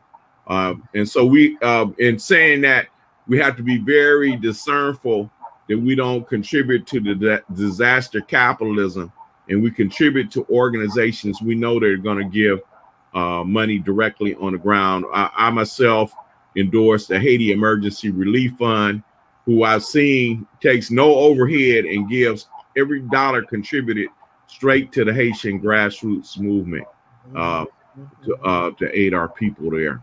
So that's in a nutshell about Black August.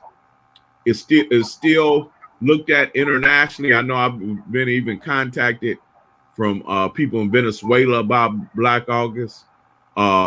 It's still looked at in the prison system, and our men in the prison system, not only in California, but around the country, recognize that as a time of resistance. And growing numbers of us are being more engaged in Black August outside on how did Brother Malcolm talk about it, Brother Zaid? Those of us who are in minimum security outside of concentration. Shackleton said I was in prison. You still in prison. That's right. That's right. As long as you south of the American border. That's right. That's right. And as far as I know, Newark is south of the American border too. Yeah. So absolutely. we're all in captivity in some way. We're a captive nation, as the great Queen Mother Moore used to talk about. So Chris, before you jump in, let me just make this point, and I want you to just jump in and have your way. Tomorrow, I want to remind everybody that in Newark we have a Nat Turner Park, right? And tomorrow is the 50th anniversary of Field Marshal George's assassination. It's the 190th anniversary of Nat Turner's uprising, the launching of Nat Turner's uprising. So at 12 noon, the People's Organization for Progress will host their 12th annual Nat Turner Remembrance and Observation of the importance of the Nat Turner uprising. So I just wanted to lift that up, and I also want to put a pin for something to come up for us to come back to.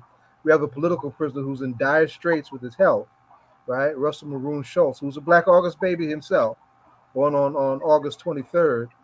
So I want to lift his name up. So I don't want this conversation to end without us having a word or two about the importance of supporting political prisoners coming out of Black August. Go ahead, Chris. Professor Umoja, I want you to know that I'm struggling right now because I can't believe I'm getting a chance to talk to you. But wow, Chris.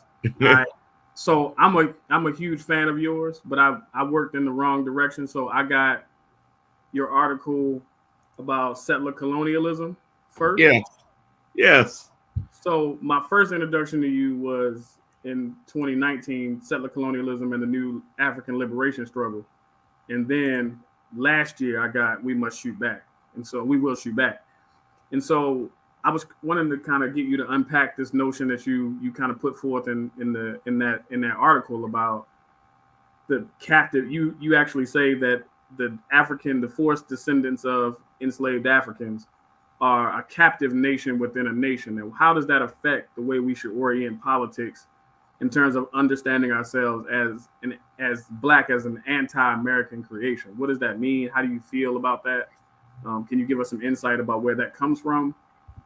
And sort of how has that influenced the way you have thought about radical political thought as it pertains to armed struggle, considering you seem to be, as I'm reading, against a conception of yourself as a Black man, as a Black person, as Black people, as a part of the American national project. So could you sort of unpack some of that for me? Because that's one of the things that I was most interested in as we were thinking about Black August, was the way you thought about this notion of a Black nation, of Black people as a nation within a nation. Well, since I'm 67 now, and since I was 18, and I felt this way before I was 18, but once I was 18, I was introduced to the new African independence movement. Mm-hmm. And that's, this portion of our movement that believes that ultimately we'll never be free unless we have the ability to govern ourselves. And one of the reasons it chose the Southeast, they talked about 5 states in the South. Many of us just say areas in the South where our people historically have been in the majority. And it's more than 5 states, actually, going from Virginia all the way to East Texas. But that's the highest area of concentration of our people in this country, in land that's contiguous, that touches each other. We know where there's a concentration in Newark, but I'm saying that area in the South is a highest area of Black concentration. It's where most of our ancestors were enslaved. And when we talk about reparations, we have a right there. So I've always believed that there was an attorney. Oftentimes we don't credit the sisters in our movement for what they contributed, but there was a sister who I believe is from Buffalo, New York, who was an activist in the 1960s. Her name was Joan Franklin.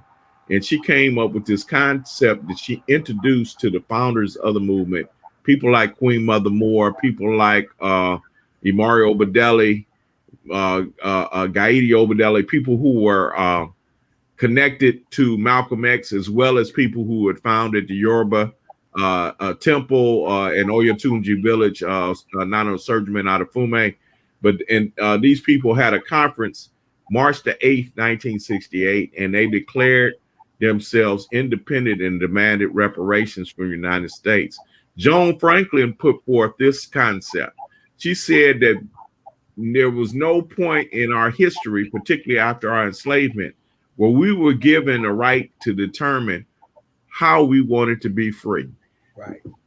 We weren't given a choice of whether we wanted to return to Africa, as some people would have chose, or become U.S. citizens, or because we had tilled soil here for hundreds of years at that point. They say we were first enslaved in 1619, and at this point it's 1865.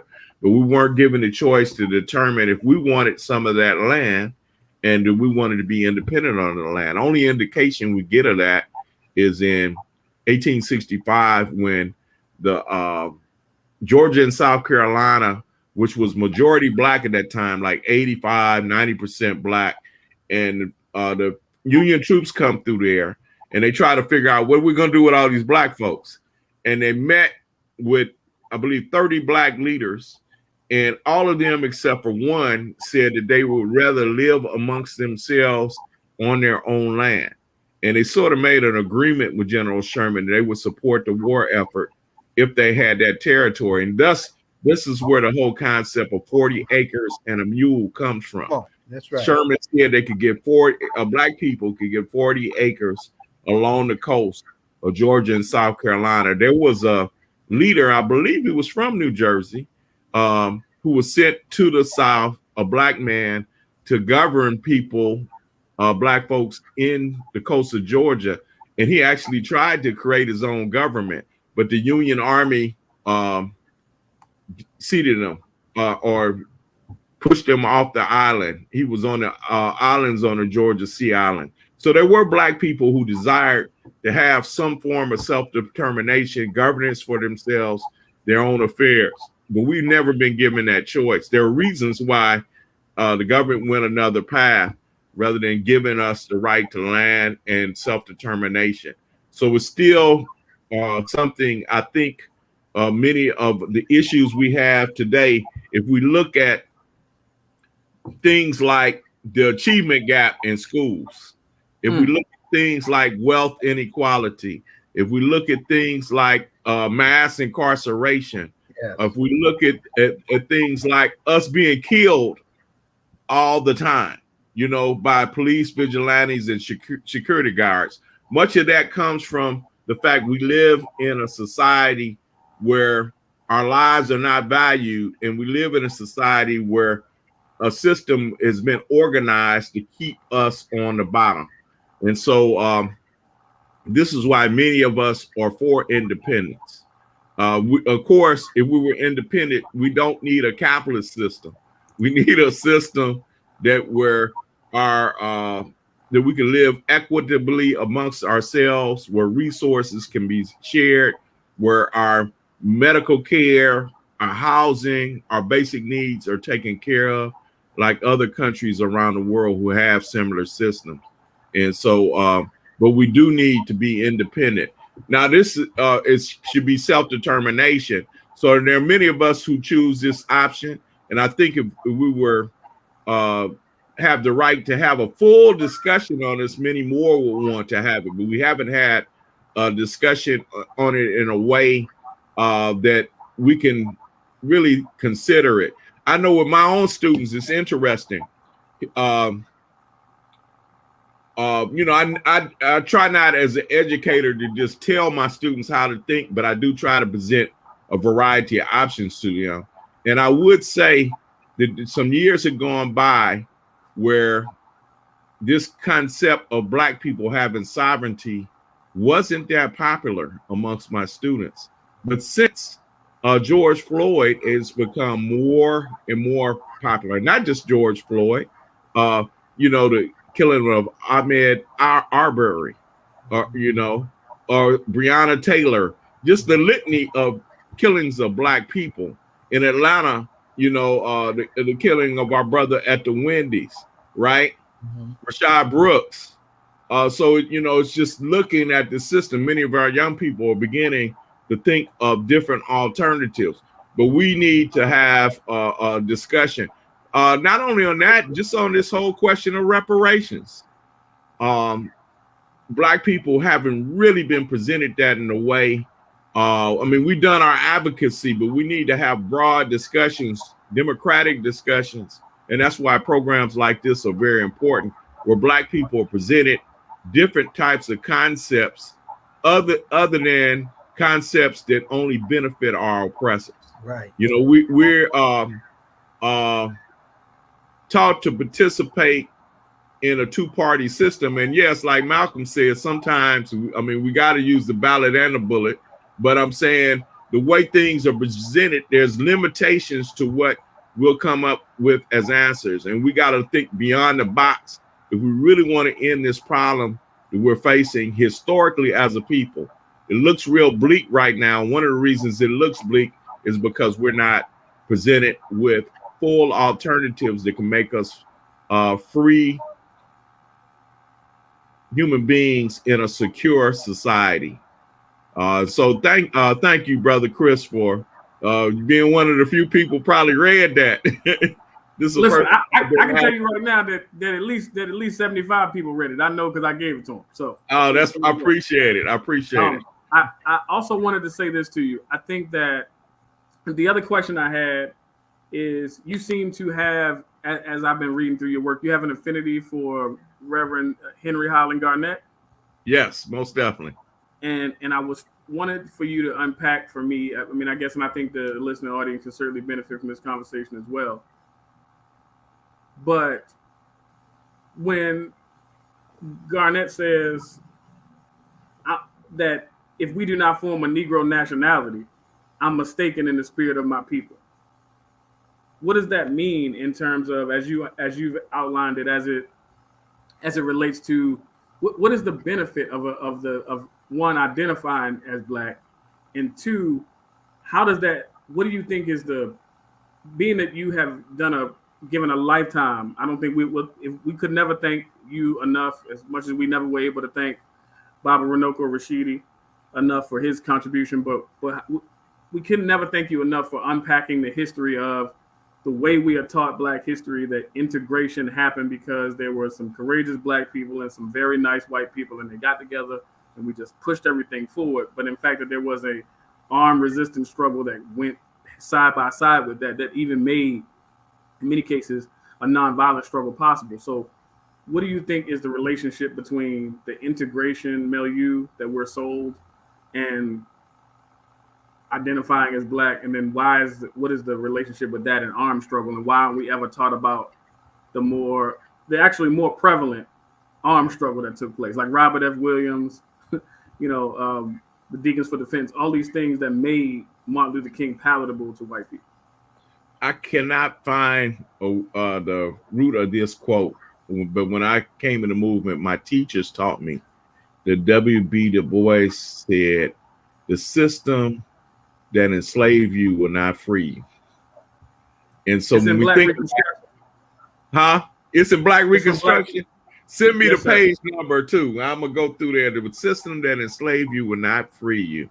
If you send me your email, I will. Most definitely. Baba Zaid got all my contact. He got contact for me. My mama don't even have. And Professor, if you want, you can look on the side. Did we have a private chat, and you can put information in there if you desire to. Oh, most definitely. But but make sure you're doing it under private chat. I'm sorry, sir. Oh, no doubt.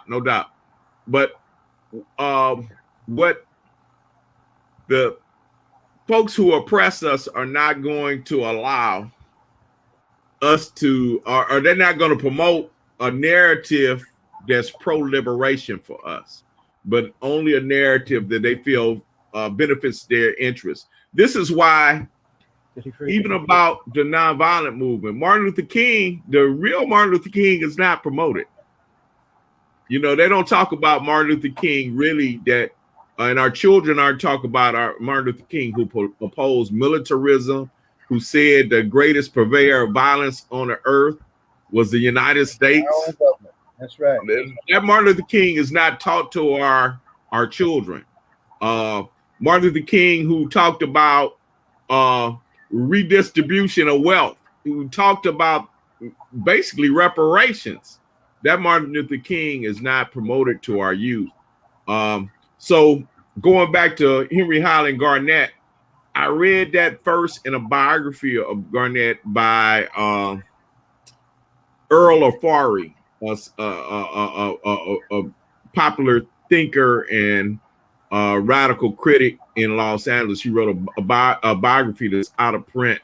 And so what was going on during that time, and they really talk about Henry Highland Garnett. We learn about him calling for a slave revolt, or for slaves overthrow their masters in 1843.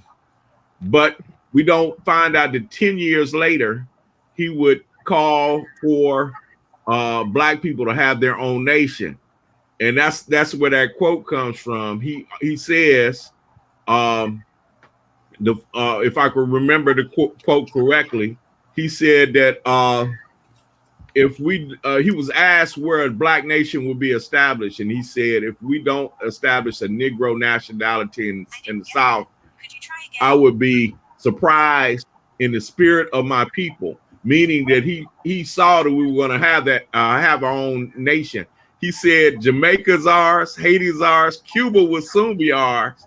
And that's when he makes the statement, if we don't establish a Negro nationality in the South, I'm surprised in the spirit of my people.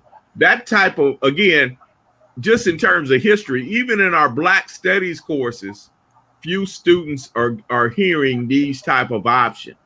And so it's incumbent upon us to begin to write a historical narrative that presents a variety of point of views to our people so we can make this consideration. We have to do it. Our oppressors are not going to do it. And even those of us who are professors, and I oftentimes tell my students that, you know, I sign a check from the state of Georgia right now. You know what I mean? And even when we work for private institutions, be they historic or predominantly white or historically Black, oftentimes they're funded by other people, right? So it's incumbent upon us not only to work and be able to speak from these colleges and universities as scholars, but do we have to have our own vehicles to speak? I remember, and when I think of Newark, the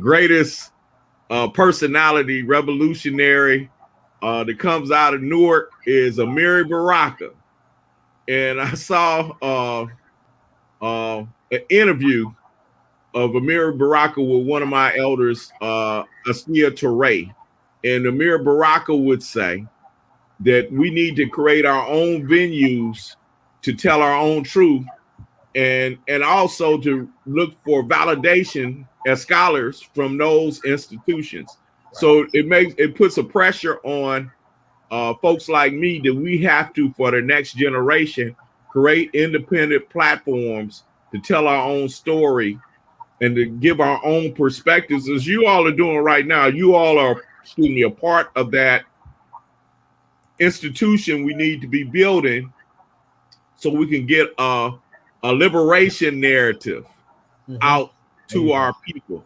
We need to, Baba Zaid has been, particularly during this pandemic, he's been on the case of having programs coming through Facebook Live that talk about the heritage, the impact of Malcolm X, but how Malcolm X speaks in the 21st century.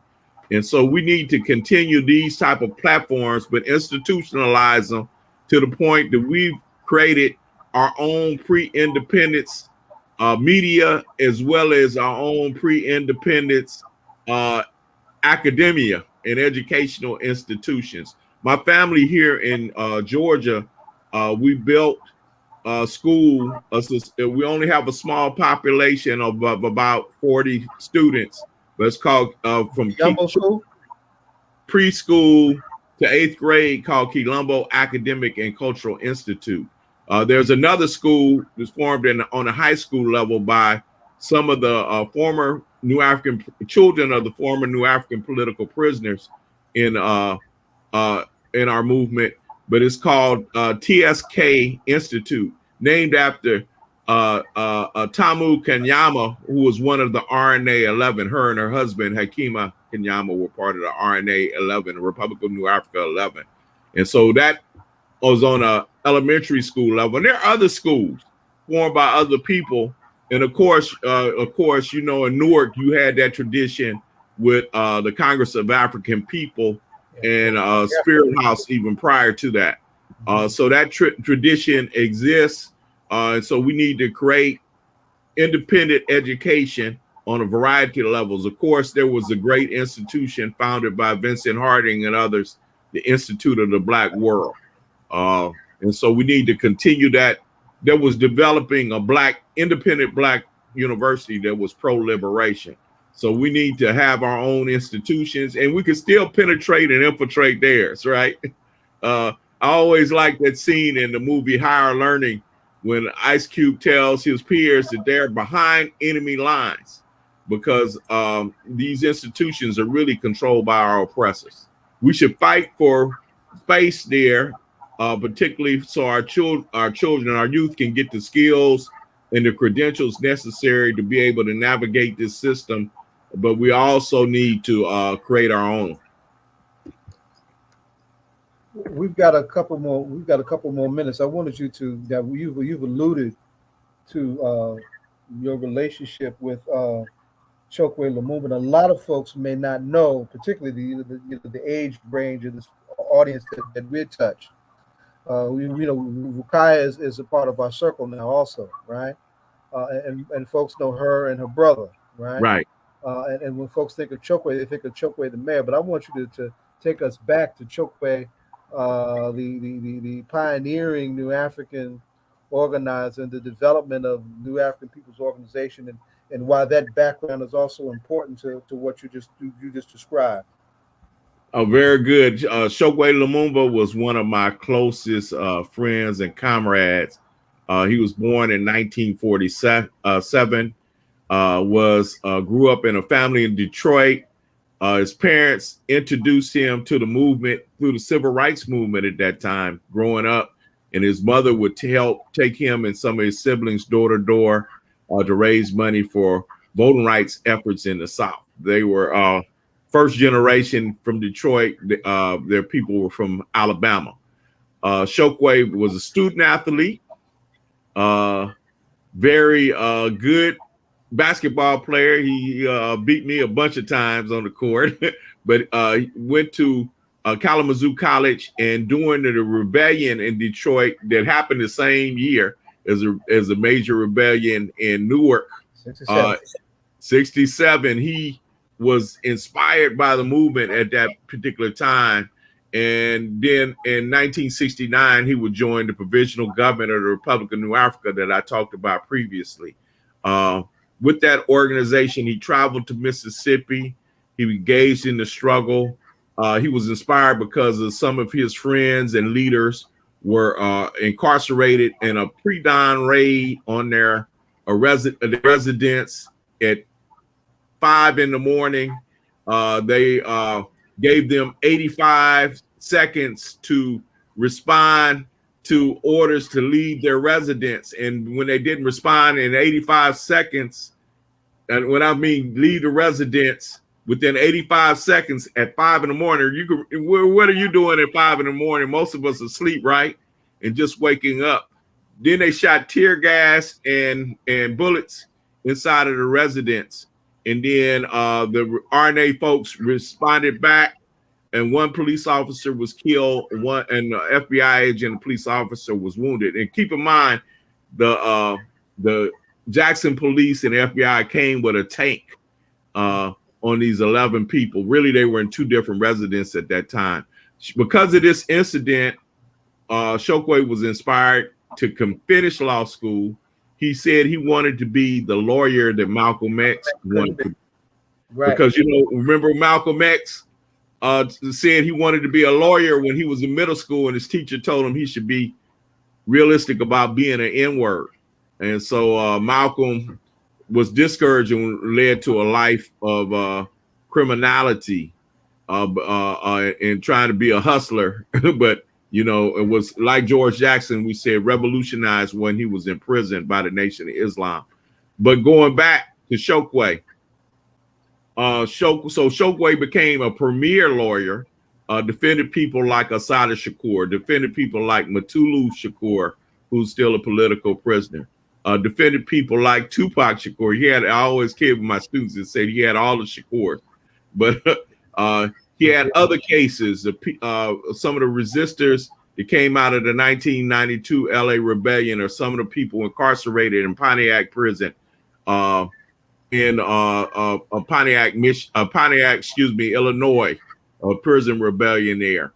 So he was one of the best lawyers, I would say, in the United States during that time. In 1984, I and several other comrades founded the New African People's Organization to carry out the aims of the independence movement. and to fight for our freedom of our political prisoners and fight for reparations. Chokwe Lumumba was one of the leading fighters and thinkers around reparations in the country. In fact, he's one of the founders of the National Coalition of Blacks for Reparations in America.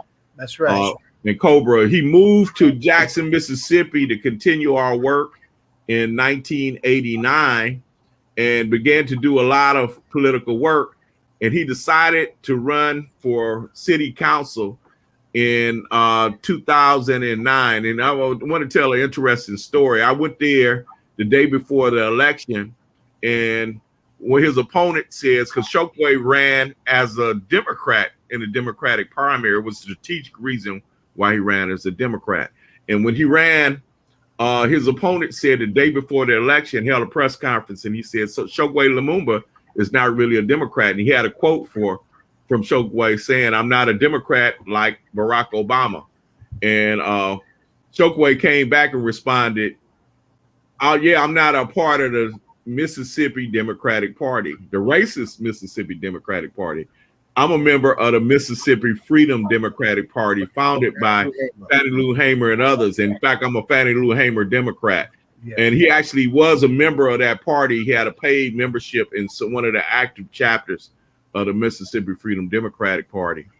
When I went door to door that day in Mississippi, I knocked on an elder's door. He opened the door in his slippers and his house coat. And before I can get my spiel out for Chokwe, he said, we know Chokwe ain't no damn Democrat, but that ain't why I'm voting for him. I'm voting for him because since he's been in Mississippi, he's fought against the Ku Klux Klan. He's fought against police brutality. He just laid out a litany of things that Chokwe did and why even at times the government was trying to disbar him. And you know, so I was convinced that Chokwe had done the work, and he was elected as city council in 2009, elected to be the mayor of the city. And in both these cases, one of the things he did in the People's Campaign, they organized first his ward into a People's Assembly, and then they formed a People's Assembly citywide that created his agenda. So it was a whole different model of how we do electoral politics, and it was a way of building power in the community and organization in the community.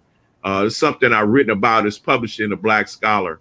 Unfortunately, he died in 2014, and his son, Chokwe Antar, ran for mayor in 2017, won with 58% of the vote against an incumbent mayor, against what do you call it?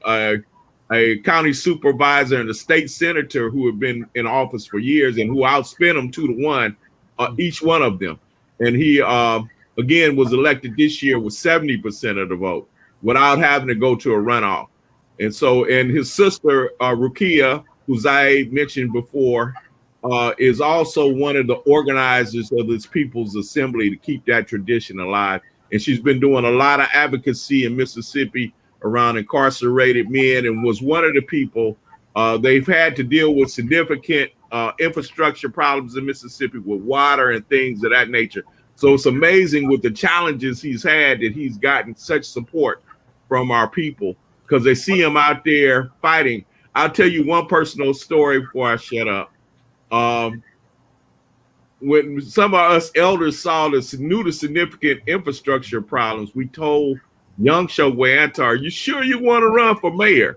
You know, with all these problems we see in the city, and knowing the past leaderships have really run our people in a bad situation there. He said, I'm not going to give up on my people, and I'm not going to leave my people in this situation.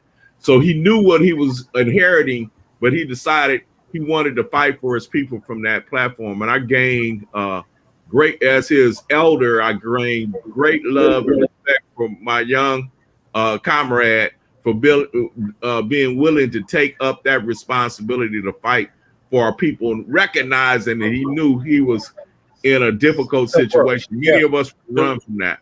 To break down something that you talked about before, what is a People's Assembly? Like, what are People's Assemblies?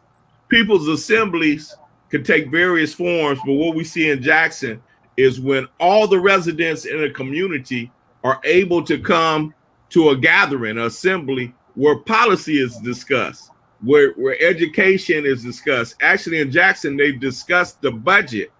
And so the people have a voice other than going to city council meeting where they take a stand. And then in the case of Chokwe Antar and his father, they follow cues and directions from where the People's Assembly make a decision. So in Jackson, the budget, there have been what they call a participatory budget process, where the people of the community actually discuss the budget and give their direction of where the municipal government should go on that. Some of the politicians don't pay attention to it, but Chokwe and his father had that's part of the policy they take, and it's a way of sometimes when Chokwe between the mayor that came after Baba Chokwe took office, the People's Assembly sometimes opposed the mayor and sometimes took action that the mayor was afraid to take. So, for instance, the airport in Jackson is controlled by the city, and like many other places that are controlled, municipalities that are controlled by Black folks, the state tried to come in and take the airport, even though the airport was running in the black. It wasn't mismanaged. Okay, so the People's Assembly organized, and even when the mayor didn't respond, the People's Assembly organized to maintain control of the airport for the city, as well as elements outside of the People's Assembly forwarded a lawsuit or pressured the city to take a lawsuit to protect the people of Jackson maintaining control of the airport. And so there are other resources like that. The People's Assemblies have become a vehicle of people's power. And you know, Professor, I was going to say in Georgia, I know under Dr. Satcher, when he was the Surgeon General, he did a leadership course at Morehouse Medical, and in Georgia they had like the community. It's the same type of group, the People's Assembly, but I think they called it something different in Georgia, where if you wanted to do anything, particularly in Atlanta, and maybe that was probably because of Mayor Maynard Jackson, that you had to come before this group and you had to talk to them before anything progressed, you know, on the city council. And it was really interesting. Yeah. And I think there's a couple communities that have these type of People's Assemblies, if you will. In Georgia, Ras Baraka. In Atlanta, those were set up by Maynard Jackson. They're called the MPUs. I forgot what the MPU stand for, but the difference in the People's Assembly and the MPUs is the MPUs are usually the smaller community leadership, but the People's Assembly, anybody in the community can participate. Right. And in Jackson, it's 85% Black. It becomes a vehicle for Black power. And then within the People's Assembly, they're formed these task force around education, around the budget, around criminal justice. So they've established policy to even dealing with matters dealing with the police. In fact, some of the policy has been discussed with police, with people who have been former inmates, with community folks coming up with policy of how the police should be dealing with the community. Professor, because before they finish, I'm sorry, Chris, we're wrapping up and we needed 2 hours with you, sir. And our DJ is here. Hey, Rhino. They can get me back. I just want that you got Dr. Juliana Malveaux was out at Cal State right now. And you have and you know, when I was in college, it was Dr. Clement Price and Dr. Lentworth Gunther, and as you said, Mary Baraka. So when you have these professors, I don't know, in different universities throughout, it is my hope that you guys are through Zoom, back then through a phone call, or talking to one another to make sure that these concerns are moved forward in their respective communities. Is that okay? No doubt. No, we need to do a better job of doing it.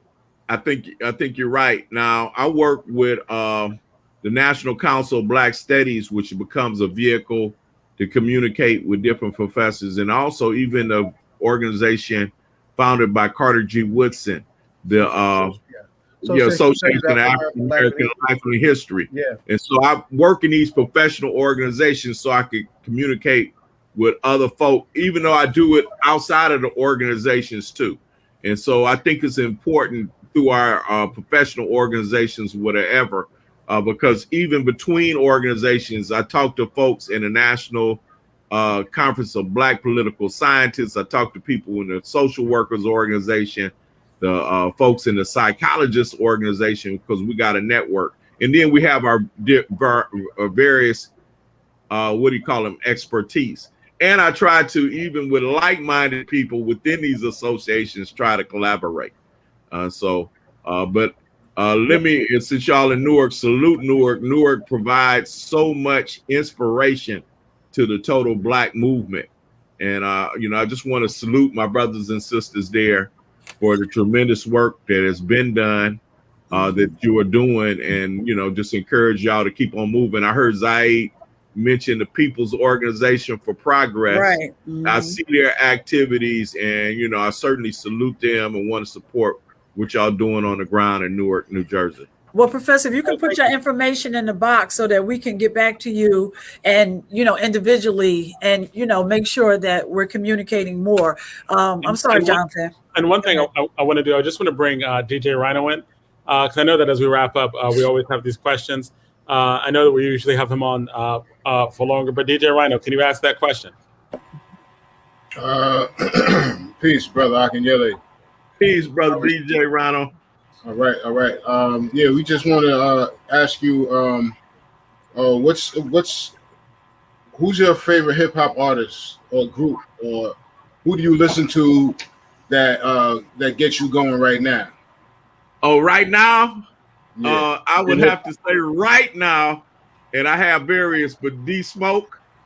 He's a favorite. I'm loving that, brother. Of course, I'm from Compton, so I love Kendrick Lamar, and traditionally Tupac Shakur, because he was one of my, young brothers I work with. Yeah. He was in. If you go back to Tupac's history, when he was 18, he was a part of a group called the New African Panthers, and I was one of his elders in that group. So, and I love his music. So I put all three of them, but I'm a hip hop. Even though I'm old. KRS, I love definitely the KRS One. I get stupid sometimes, so I like NWA. I like Ice Cube.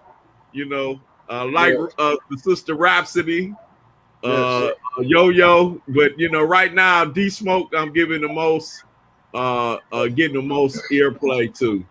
Yeah, D Smoke is dope. He's real dope, and you're like the first person I heard like really bring him up like that. He won that competition on with T.I. Yeah, and that was pretty cool. But I've listened to his projects that he's put out since then, and it's all good music, man, all the way through, man. He has something to say, you know what I mean? And do I see KRS-One on your T-shirt? Yeah, that's right. Happy born to KRS-One. Today's his born day. I forgot that he was a Leo. Yeah, Chris. I got hip to him when I was teaching high school, and my students would bring me his stuff, and then one of my nephews used to bring me Public Enemy, even before Nation of Millions came out. And so I really credit to you for educating me. Hey, I just want you. The one thing I didn't get a chance to ask you, and I've been waiting. I'm so glad I got all these people on here that have been giving me trouble for the last 8 months. And I know you're not gonna let me down, Dr. Umoja, because I've been reading them. I read more of your stuff than anybody else that's on this screen. I want you to put it out there. Okay. You might have a problem. I want to get your information too. I want to know if we accurately taught the history of armed and radical resistance in this country, how would we view a person like, I don't know, Barack Obama or Kamala Harris? Actually knew that history. Wow. Well, both of them are complicated. I'll say that.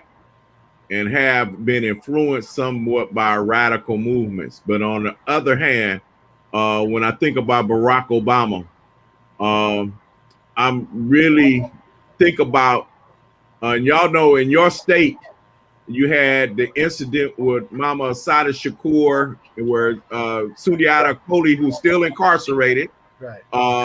And the governor of who's the elder now, and the governor of New Jersey can release at any point.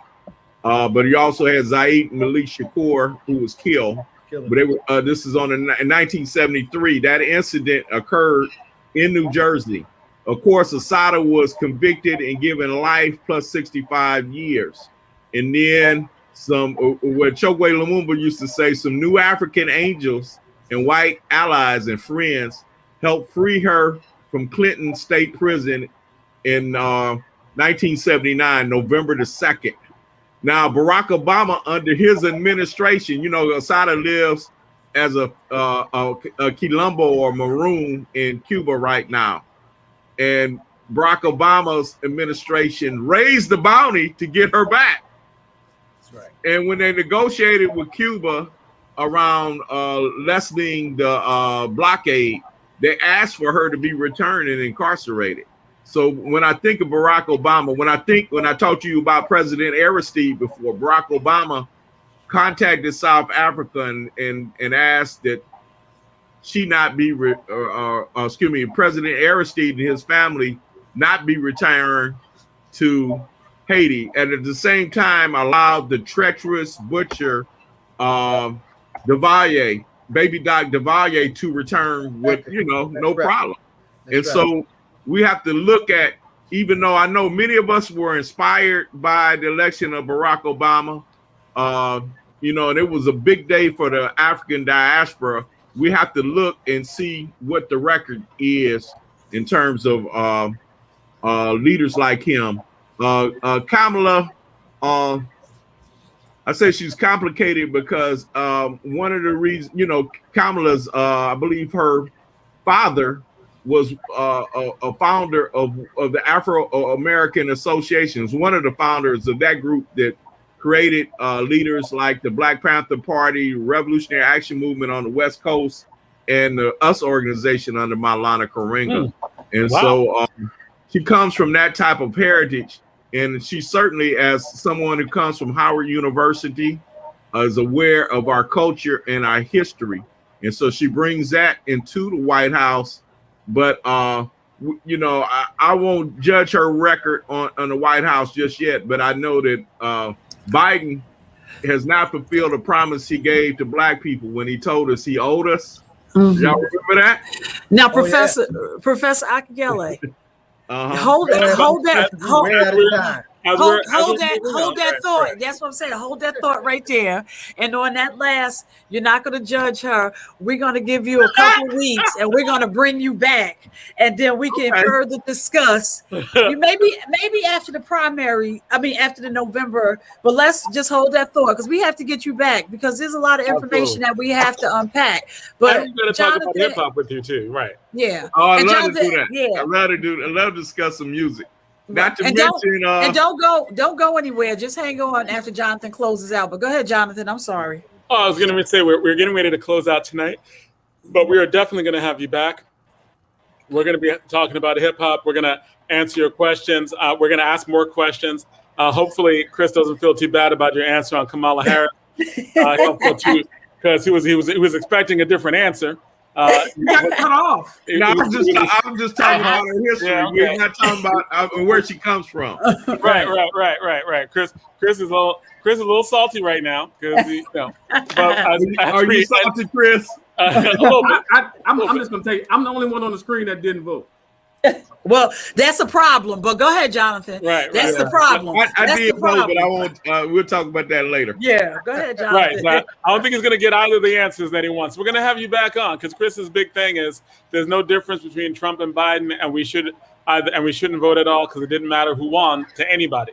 In some ways, he's telling the truth on that, and there's some ways that I Professor, don't want I open white gotta get you. supremacists in the White House. I gotta Right, get you to hold exactly. that thought, because y'all. Right, I gotta get you to hold that thought. Absolutely. We're gonna hold that thought as we come back, and as we come back, as we leave, to get you back, because we definitely want to have you back. We definitely want to get you to discuss all manner of things, and especially to have a really good discussion on hip hop, talk about Pac, and then answer some of Chris's questions for you. But I enjoyed this discussion. I enjoyed all the discussions. Thank everyone for coming. The mayor was on earlier, Mayor Raz Baraka. I learn every time he's on. The superintendent of public schools was on, Roger León, talking about the school year. And I appreciate him being a superintendent in the Newark Public Schools. It feels good. And also having Dr. Umoja on, very much appreciate you, and we will have you back on. So this is All Politics Are Local, America's number one political hip hop radio talk show. Until next week, everyone, please be safe. Be careful, and do right by everybody. Y'all be good. Free the land.